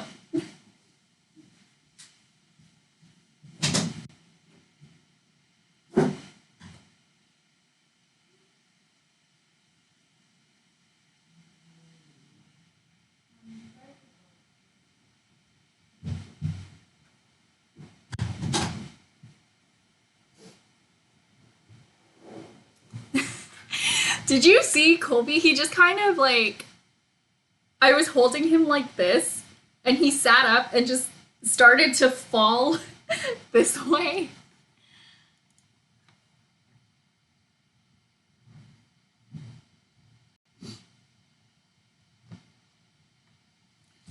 Okay, let me tilt this back up. Where was I?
But yeah, each of our cats had like their own thing, like when we adopted them. Um, Cherry had his hairballs and his bout of like not eating because of it. Um, Colby had like basically a cold. Like he had an upper respiratory infection, so basically like he was sneezing, his nose was running, you know, he had a little kitten cold. Mainly just from like I think the stress of being moved from the shelter to our home.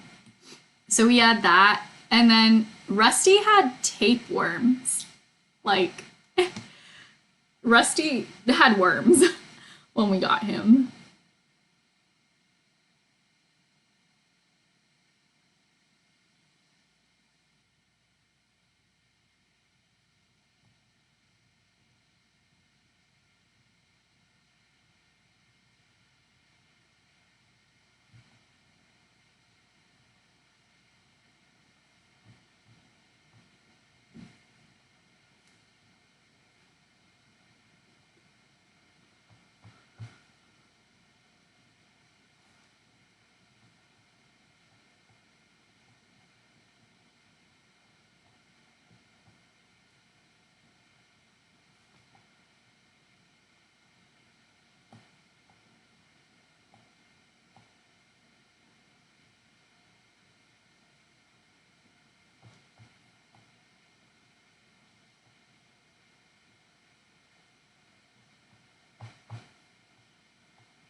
Okay, maybe this shadow on the side of the nose is a little excessive. I think that's a bit better. We tone it a bit down.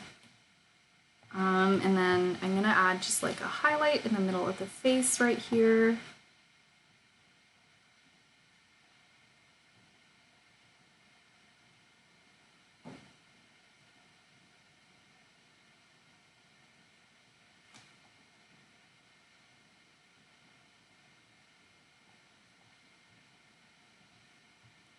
Okay, I like that so far. 7-foot frame rats along his back, and when he calls your name, it all fades to black. He sees your dreams and feasts on your screams. Oh, we don't talk about Bruno, no. We don't talk about Bruno. I remember the first time somebody requested We Don't Talk About Bruno, and I didn't know how to sing it, so I just sang a different song. And then I was like, why don't people talk about Bruno? I had to like look up the lyrics, and I was like, oh, this Bruno sounds like something else, you know, it sounds kind of scary. And now that I've seen Encanto for the first time, it's like it's completely changed my thoughts.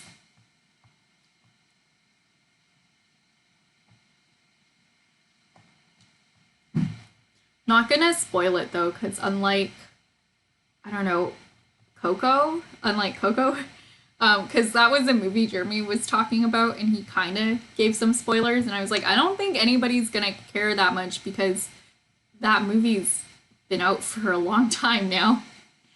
You know, unlike that movie, Encanto is pretty new still. It's not even a year old yet.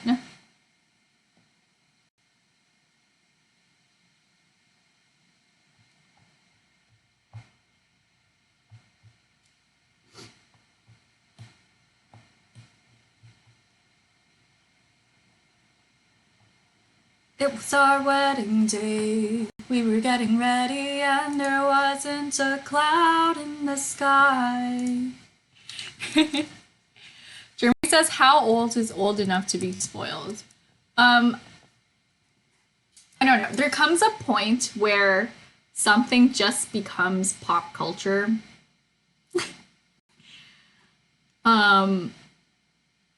So when you see enough memes referencing it, and it's like,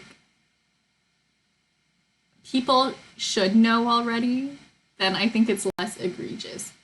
But yeah.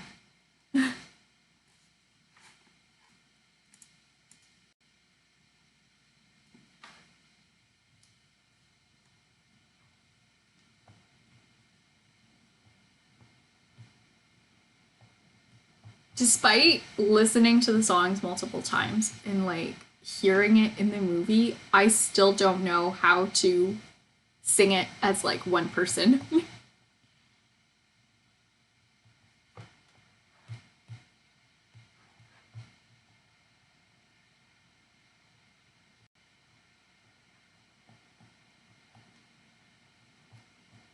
Okay, I'm gonna take a break from this piece and like go on.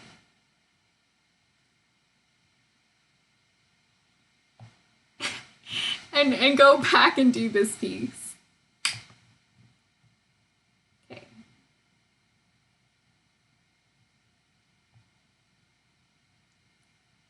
There's like parts of the song that I know how to sing and parts of the song I don't know how to sing. Like, grew to live in fear, Bruno stuttering and stumbling. I could always hear him sort of muttering and mumbling. I associate him with the sound of falling sand. It's a heavy lift with a gift so humbling. Always left a Willet and the family fumbling, grappling with prophecies they couldn't understand.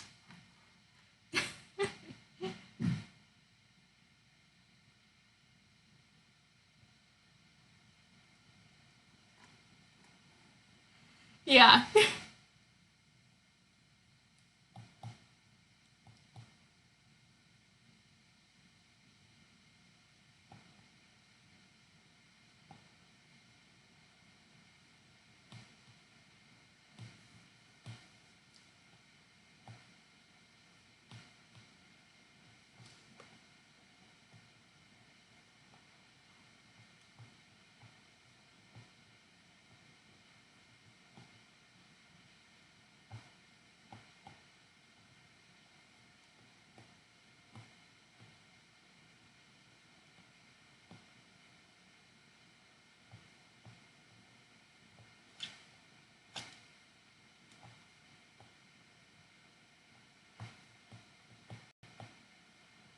Okay, it's time to pull out my table leg reference and fix these up because whatever these are, they are not the mood. They're not what I want them to look like. Oh, did I get... Oh, okay. No, no good emails.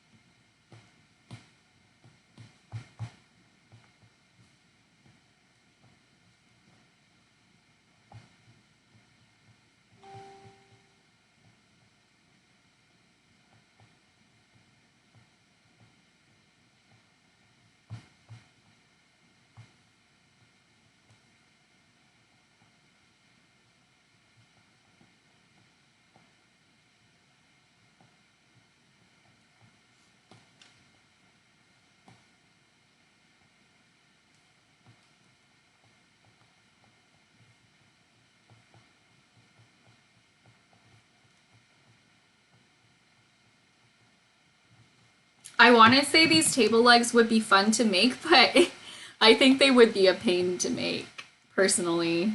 Because I, as a furniture designer, used to be really into curved legs. And I made a lot of them on the lathe. And you know what? I got real tired of it real fast. So I think these would be fun if you made them on like a CNC machine. But I don't think it would be fun to try to make these all equal with like the spinny lathe and then you use a chisel to try to get them equal.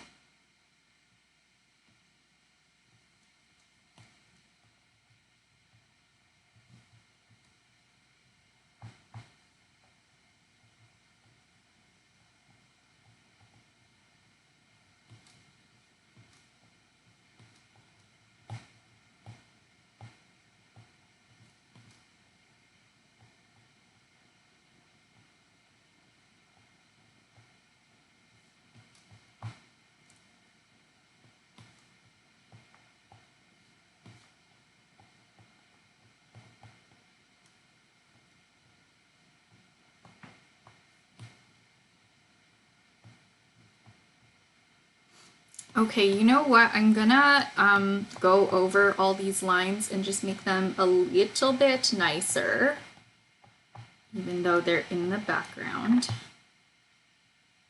And then we can just go in and start coloring things.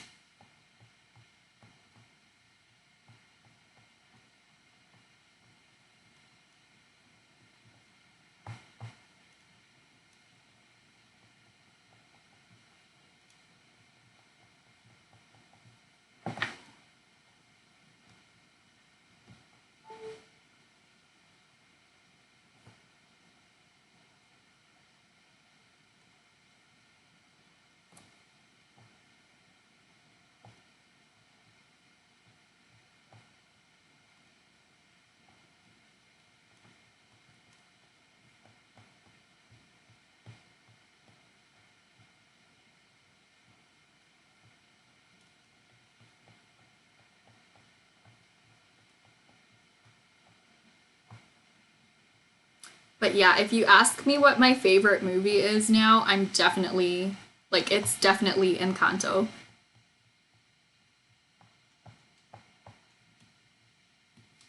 Like, that's it. That's my favorite movie right now. What? Why is my pen glitching like this? I think it's like in the same spot on the screen too, is it? That's so weird.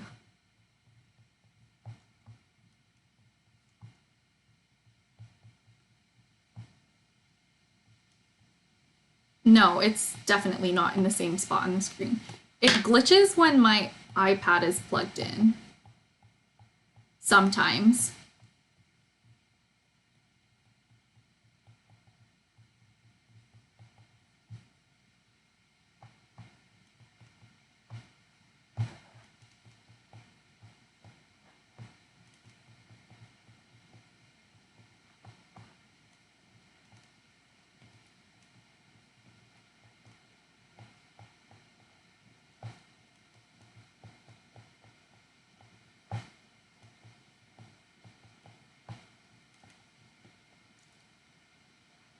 castaways. We are castaways. Ahoy there, ahoy, we are castaways. We're stuck where we are, with no house, no car. Castaways ahoy, we are castaways. We were out at sea on a sailing ship. The rain began to rain and the wind began to whip. Yeah, Jeremy, let's go. Let's do it. Let's have a song request. We felt our ship dip and it's going down. So we launched our lifeboat so we wouldn't drown.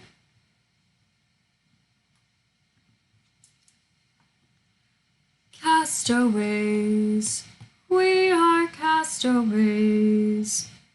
Ahoy there, ahoy, we are castaways. On an island at sea, just me and me. Castaways ahoy, we are castaways. Oh, Jeremy wants Remember Me. Let's go.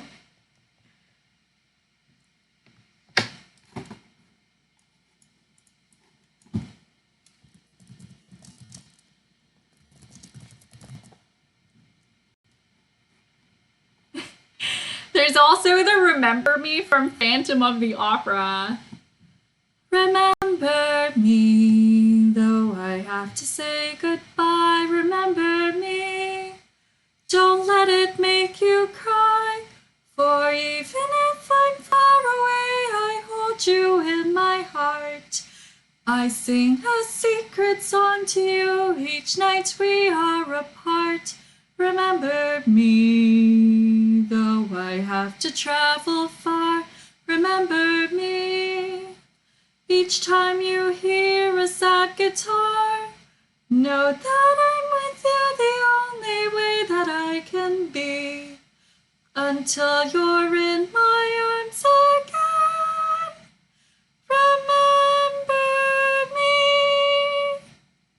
I don't know why I picked that key, but that's what we went with. Thank you for the song request, Jeremy. I'm gonna sing Remember Me from Phantom of the Opera. Oh wait, that's Think of Me, lol. It has Remember Me in the lyrics, but you know.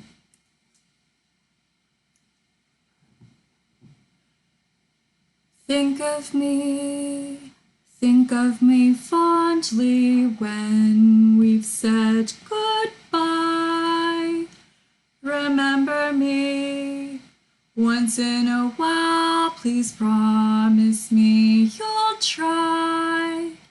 And when you find that once again you long to take your heart back and be free, if you ever find a moment, spare a thought for me. We never said our love was evergreen or as unchanging as the sea, but if you can still remember, stop and think of me. Think of me waking silent and resigned. Imagine me trying too hard to put you from my mind. Recall those days, look back on all those times, think of the things we'll never do. There will never be a day when I won't think of you. Flowers fade, the fruits of summer fade, they have their seasons, so do we. But please promise me that sometimes you will think of me.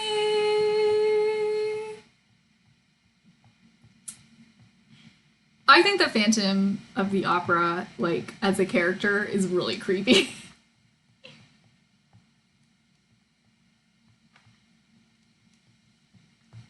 But yeah, think of me and remember me. Let's go. The Wombo combo.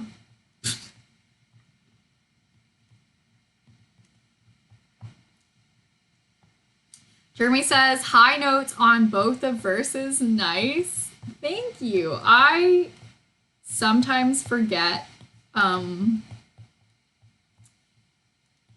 whether it's like which one is the high note. And I don't notice myself doing it, so I'm glad you noticed. Because I wasn't thinking too hard about it.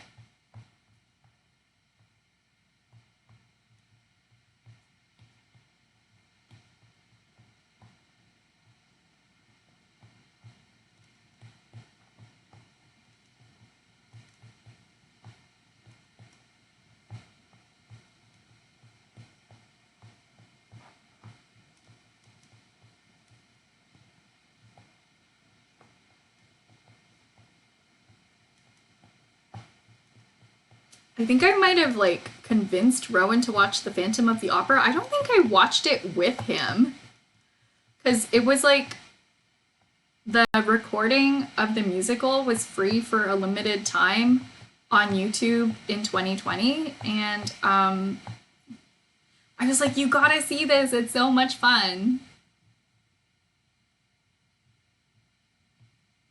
Jeremy says the high note is cool. I've always wanted to be cool.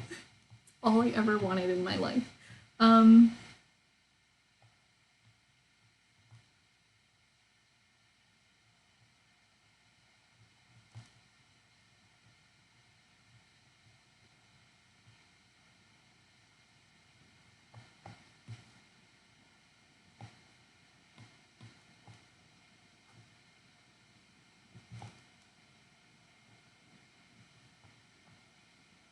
Okay, the bookshelf is kind of grody, so let's fix that up. There's not even that much of it. Like, logically, in my head, I know it takes up a great deal of space, but in the picture, it actually doesn't take up much at all. Interesting.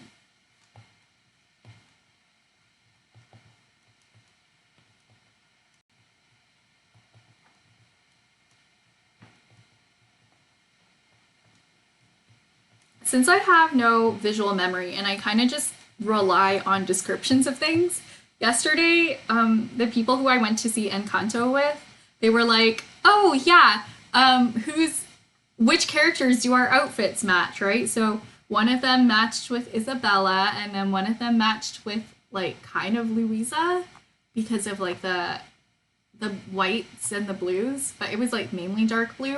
And then I matched with, like, I thought I matched with Julieta, but because I don't have like visual memory, right? So I was like, oh, because she wears green, right?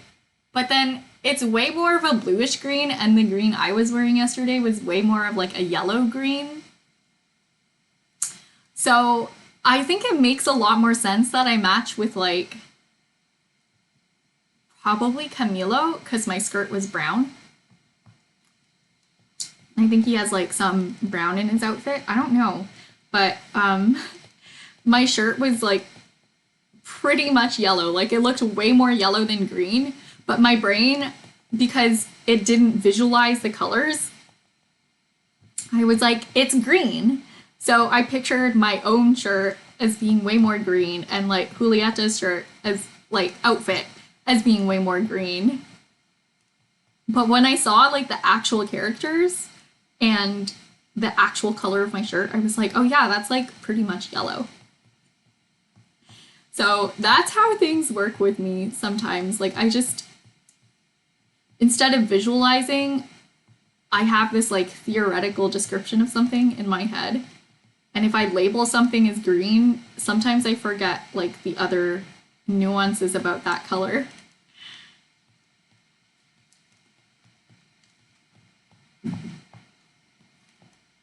But I thought that was like an interesting example of me not knowing what things look like because of certain descriptors I have and adhere to.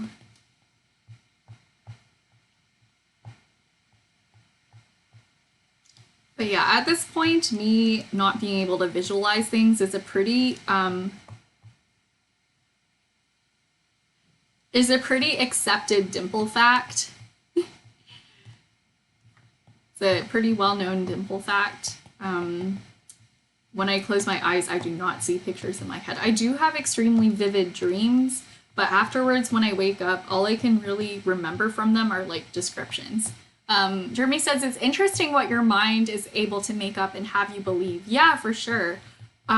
There was this doctor on Oprah called Dr. Weiss, and his whole thing was like giving therapy to people by having them remember their past lives. So he would like hypnotize them, and basically by just suggesting things,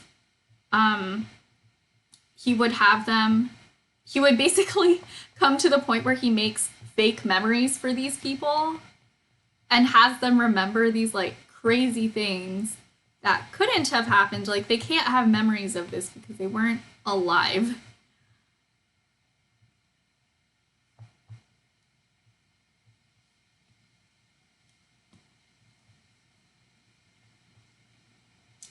I think that's kind of unethical because if you're working with people who already have a lot of trauma, aren't you just like giving them more trauma?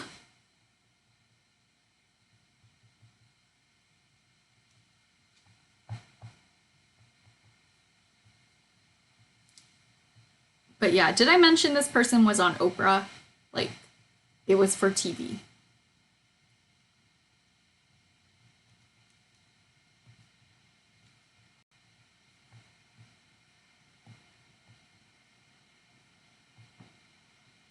Oh, daytime reality television. How I love you so. Actually, it's not even reality TV, it's just a talk show.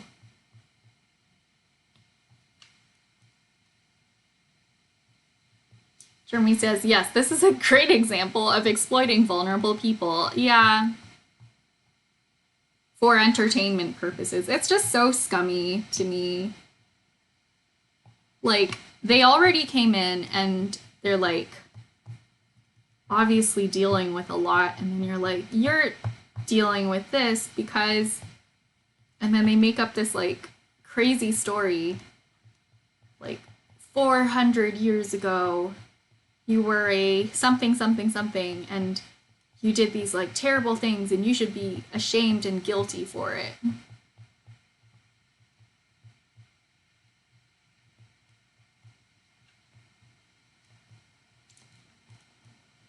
And then everyone's just oohing and eyeing as this person's like sobbing on the stage on public television.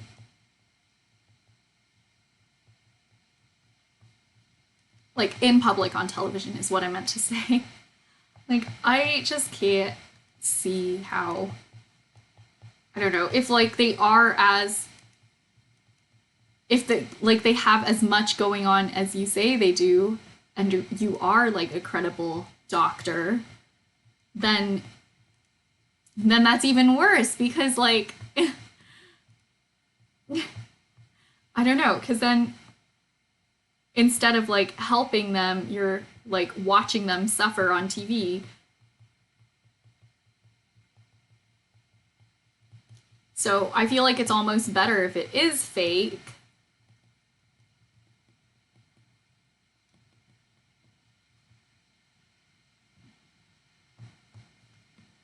Than if it's, you know, I don't know how to parse this into words while I draw. This is one of the things where I would probably have to stop drawing and like think for a second about how to phrase this. Okay, let's figure out this picture frame because I think it's kind of ugly.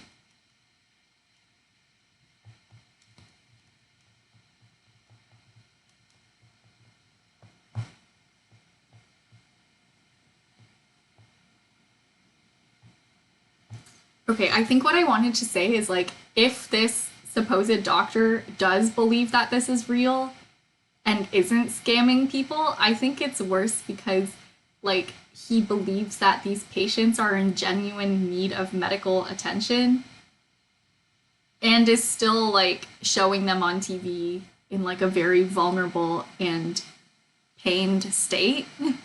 Like, if this was a scam and he didn't believe it was real and he was showing people on TV, but he didn't, like, believe that they needed medical help from him, I think that would almost be better.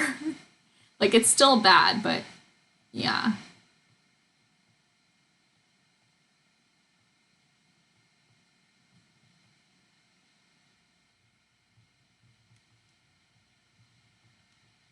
Like, if he believes he's a real doctor and not a quack doctor, then, like, then why is he acting like that?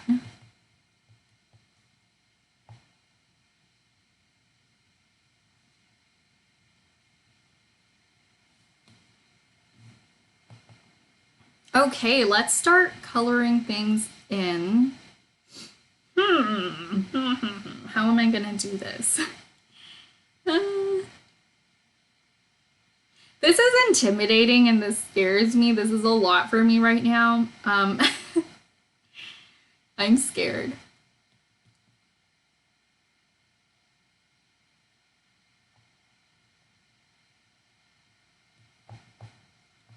Right now, I'm imagining all of the furniture in The Sims because that is helping me. It's not real furniture, it's Sims furniture.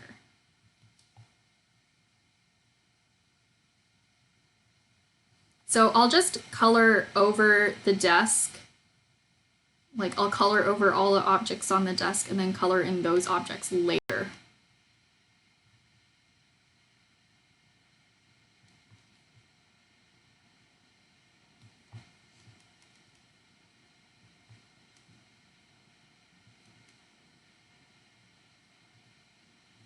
But yeah, again, prints of these drawings are going to be on sale at my upcoming art show. If you can't make it to the show in person, but you have a ticket and you want to buy some stuff from my store, you have dibs, like, along with the other people who are going to be at the show. So, yeah, send me a message, tell me what you want, and I'll ship it over to you. Everyone else who isn't a ticket holder, I think it's only fair if they pick after the show ends.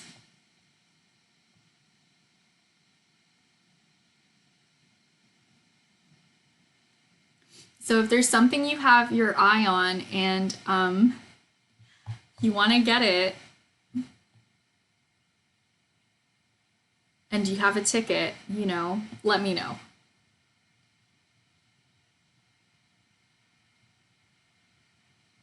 Like, if one of the clay frogs is speaking to you, or, you know, you want.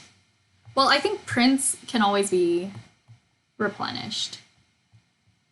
Am I making multiple of each print? I sure am. I'll like show a catalog of my watercolor paintings as well because I have a bunch of those that I made for the show. And those ones, I don't think I'm not going to be doing multiples of the originals, and besides, like, it's an original, you know, like, even if I redid the subject, no two of them would be the same. I don't know. Actually, there's some that I might want to draw again.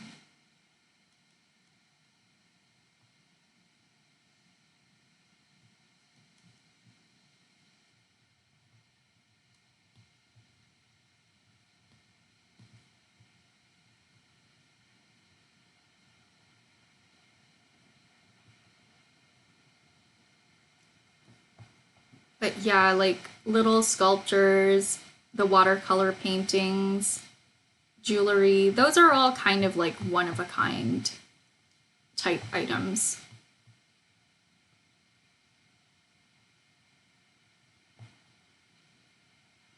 So if you want to reserve it, pick it up at the show. If you aren't going to be able to make it to the show and you want to reserve it or get me to ship it to you, let me know.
I know you belong to somebody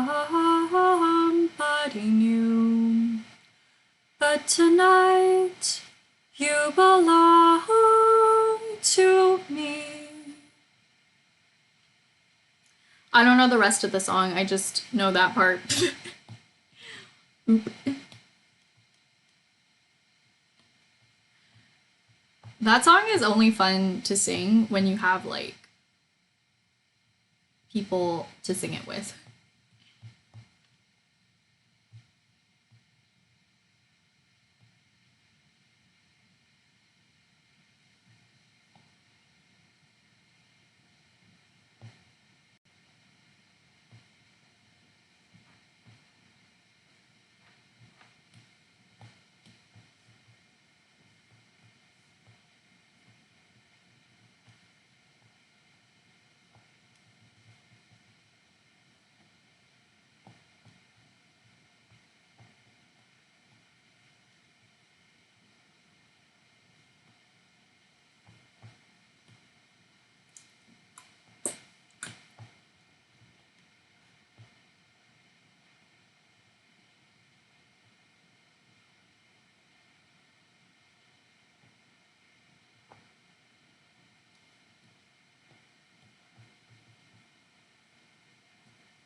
Okay, so that's the chair, and then we want to do a cushion. So we'll go back to this color palette, and I guess do like a little lilac purple cushion. I think that'll be cute. Not that color though, like less saturated. That's a lot. This is very purple.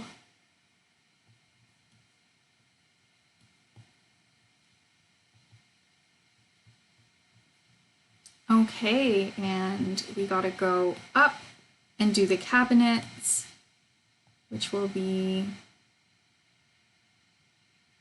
like a kind of. I want all the wood tones to not really match, because I think that makes things more interesting. Like the house is just kind of cobbled together.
Ugh.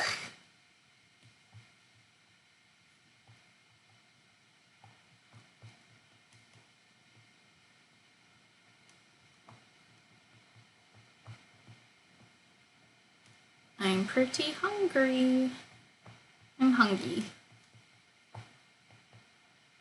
I had french fries and oatmeal for lunch today, and lunch was a long time ago.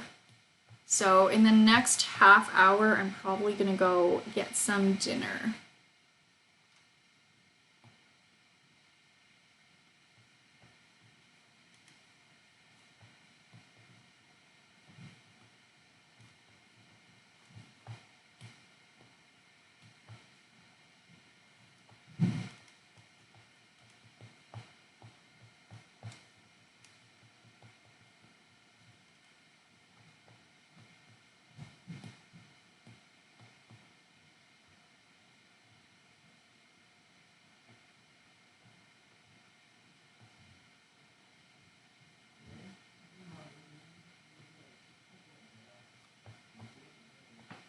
Jeremy says dinner sounds good. Yeah.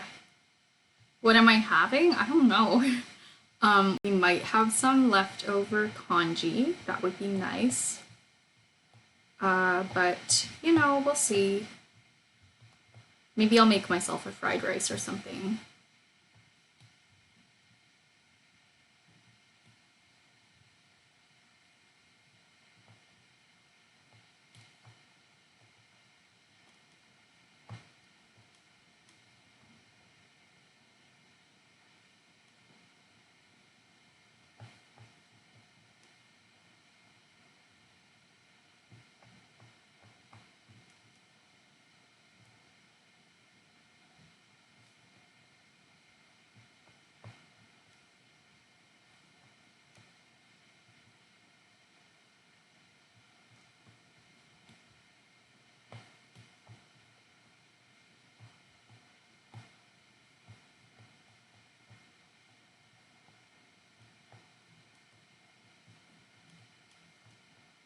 Okay, and I'm just gonna go behind these bottles and we're gonna do like a dark background to the wooden cupboard. I think that'll be cool.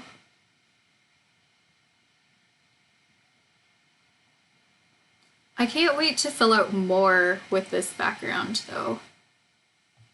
Like once I start doing the little details, the furniture is all well and good, but then, you know,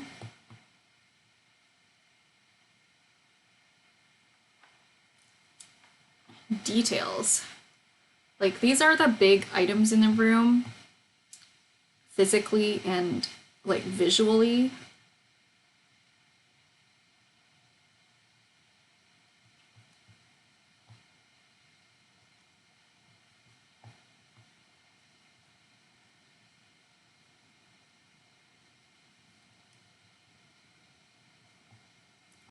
But the details just make everything so much more fun. I just want to have fun. Just want to have fun with my drawing.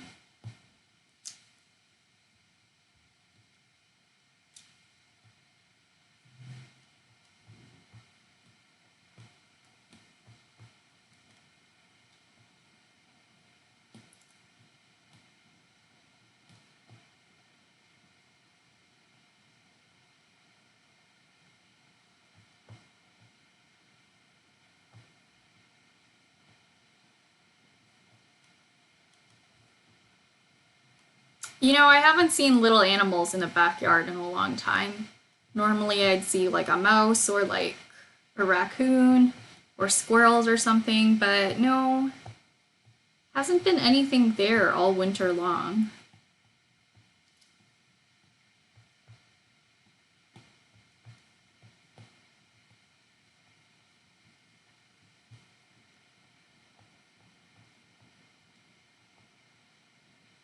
Okay, what's next for furniture?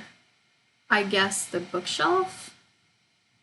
So I'm gonna go back to that kind of like rich orangey dark brown,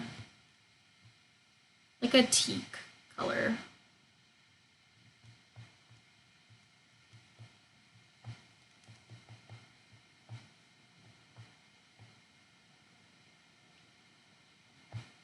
I find that if like all the wood tones match exactly, it feels like the person who lives here planned for everything to match and had the luxury to like plan everything before they moved in.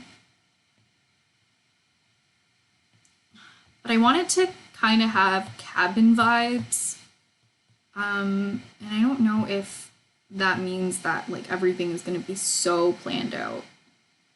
I think not. Like I don't think everything was bought as a matching set. We're going to make sure that it doesn't feel that way either.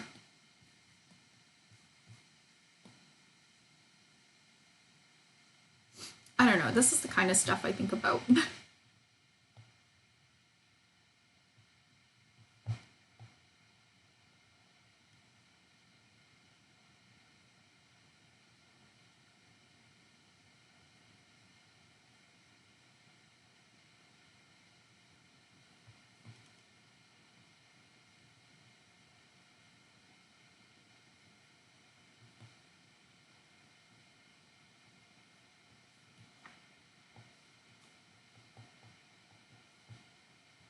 You know, in Disney's Beauty and the Beast, when Belle is just kind of going around the town singing about the townsfolk, somebody did a meme and it was like, what would it be like to be one of the townspeople there? It's like, maybe people don't like Belle not because she's like weird for reading and like, I don't know, having different interests.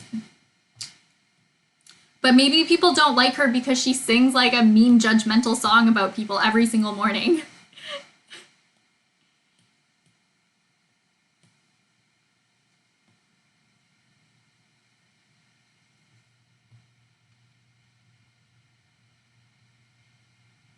But maybe Belle's just like kind of oblivious to it and she's like, I'm just quirky, you know, like I'm just different. People don't like me because I'm like really different and quirky.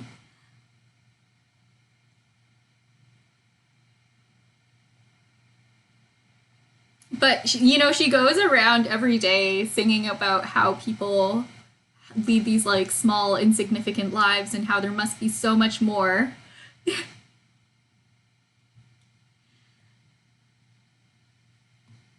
Like, what if I don't think my life is small and insignificant, Belle? I'm kidding. I'm joking.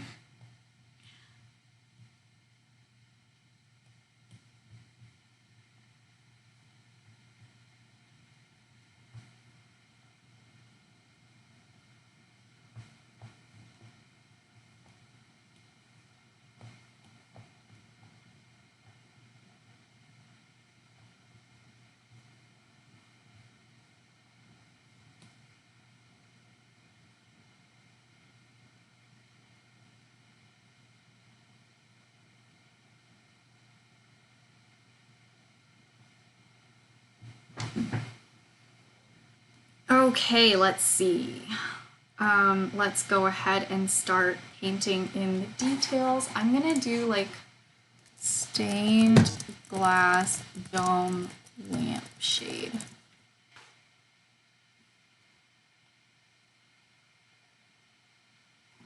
Load. Load.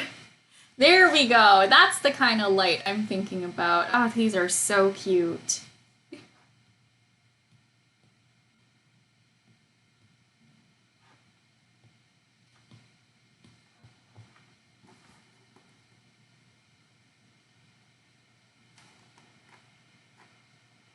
What are these called? Oh, I think they're called Tiffany lamps.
Sometimes I think when I have my own house and my own kitchen and things like that, I would like to collect a whole bunch of like vintage and antique stuff and have like a set of 50s inspired plates and stuff.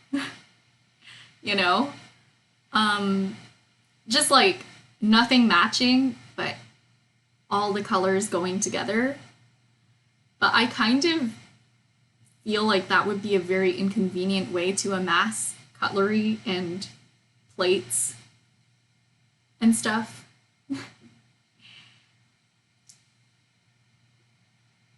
Because that means I would have to collect my kitchen bit by bit based on aesthetics. And I just don't, you know, like the artsy side of me is like, yeah, aesthetics. And then the practical side of me is like, maybe I just get a set of something at Walmart, you know?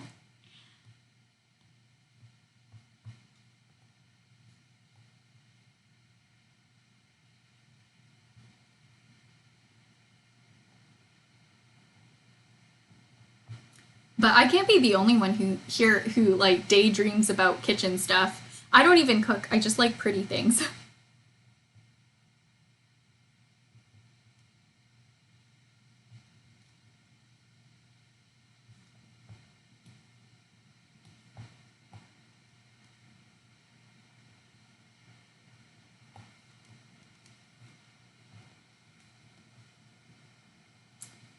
So yeah, what I do is I just build pretty kitchens in The Sims.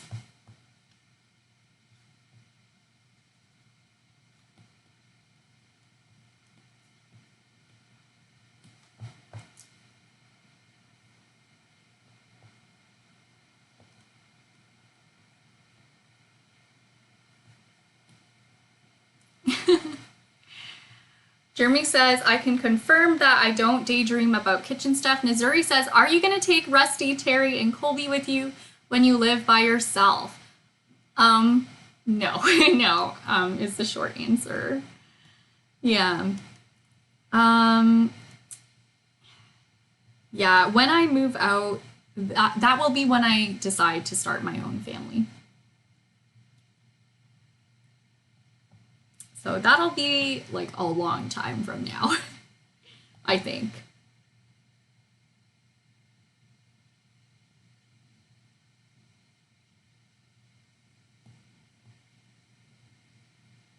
But yeah, I would like to follow that kind of tradition of living with your parents, taking care of them, you know, spending time with them as much as I can, because later on, when I move out, you know, I feel like I'm going to miss them.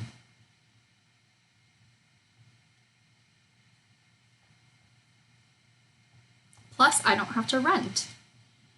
Yeah, but, you know, I have like a good, comfortable relationship with my parents.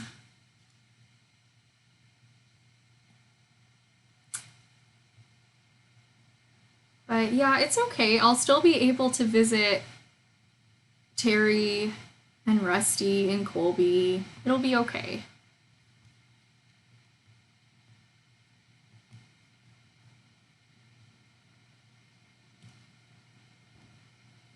It's kind of weird to talk about something this personal in the chat, actually. I didn't really think about that. I don't think this is like bad personal. I think this is just like personal.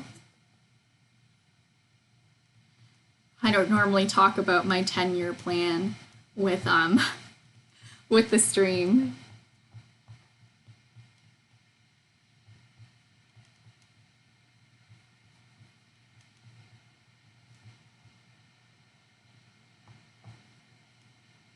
No, no, it's okay. Don't worry about it.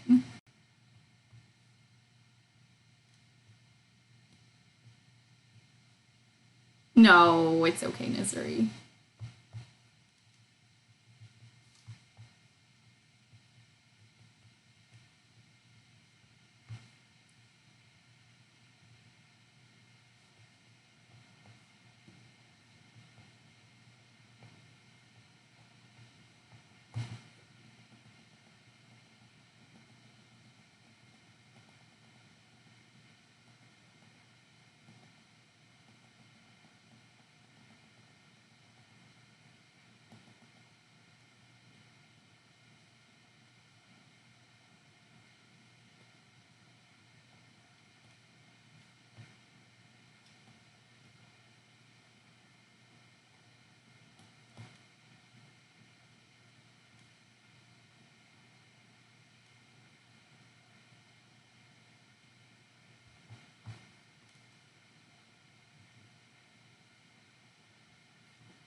I'm really hungry.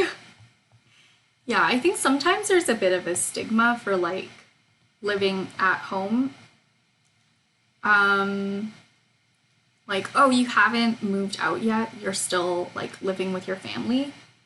And I think that exists a lot here in Canada, but maybe not so much like in Asia, where a lot of my family is based.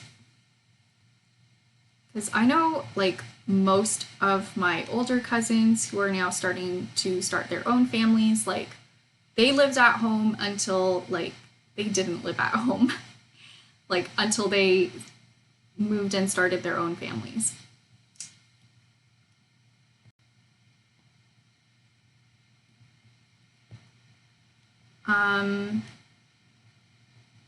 And I think a big thing for me was like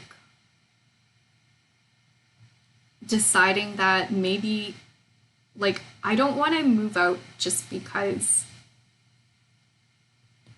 I feel like social pressure to do it. I want to move out like because I'm starting a new life stage, but until then I would like to enjoy the time that I have with my family because there's going to be a point where I don't get to see them every day anymore. And since I'm really close with my family, you know, that'll be really hard.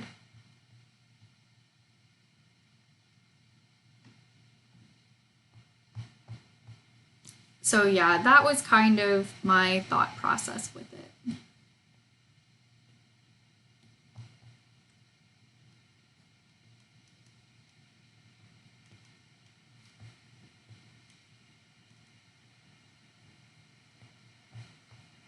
And since I'm an only child, like I don't really feel like I have a lack of like personal space and stuff like that.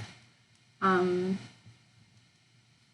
I guess maybe there's like fewer family dynamics to contend with. Oh, low battery mode. My belly is also low battery mode. Gonna be real. Hungry. Some of that pasta I had yesterday would be real nice about now. I feel like I got like real quiet and real focused when I got hungry. See what I mean? Like I need to restart my iPad or something because it just keeps glitching out. Okay, so today we got like a third of the background done for Foxglove, and for Thorn we got like this much done of the character coloring. So basically we chose colors and kind of shaded in from the head to the neck, and that was what we did. I'm extremely hungry and very excited for food, so we're gonna go through a quick time-lapse replay real quick because I think they're satisfying and they make me feel accomplished. So we're gonna go through that.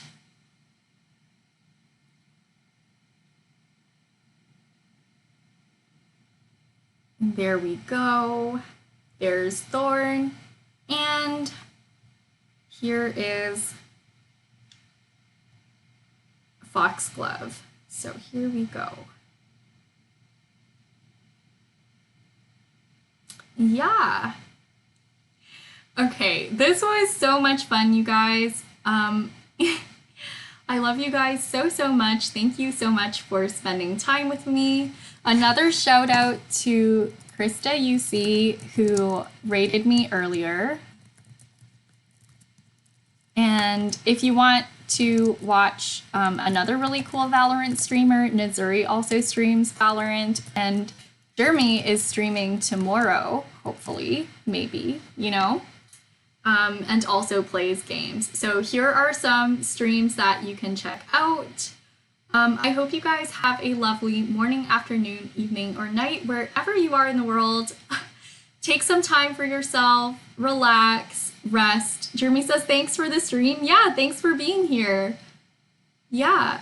I'll see you super soon. I might work on this off stream tomorrow. We'll see. Oh, Nazuri says thanks for the shout out. Of course, I'm always happy to support your channel. Y'all, let's get Nazuri to affiliate as soon as we can. Okay. I'm so hungry. I'm like, you know, like just in find food mode. So I will catch you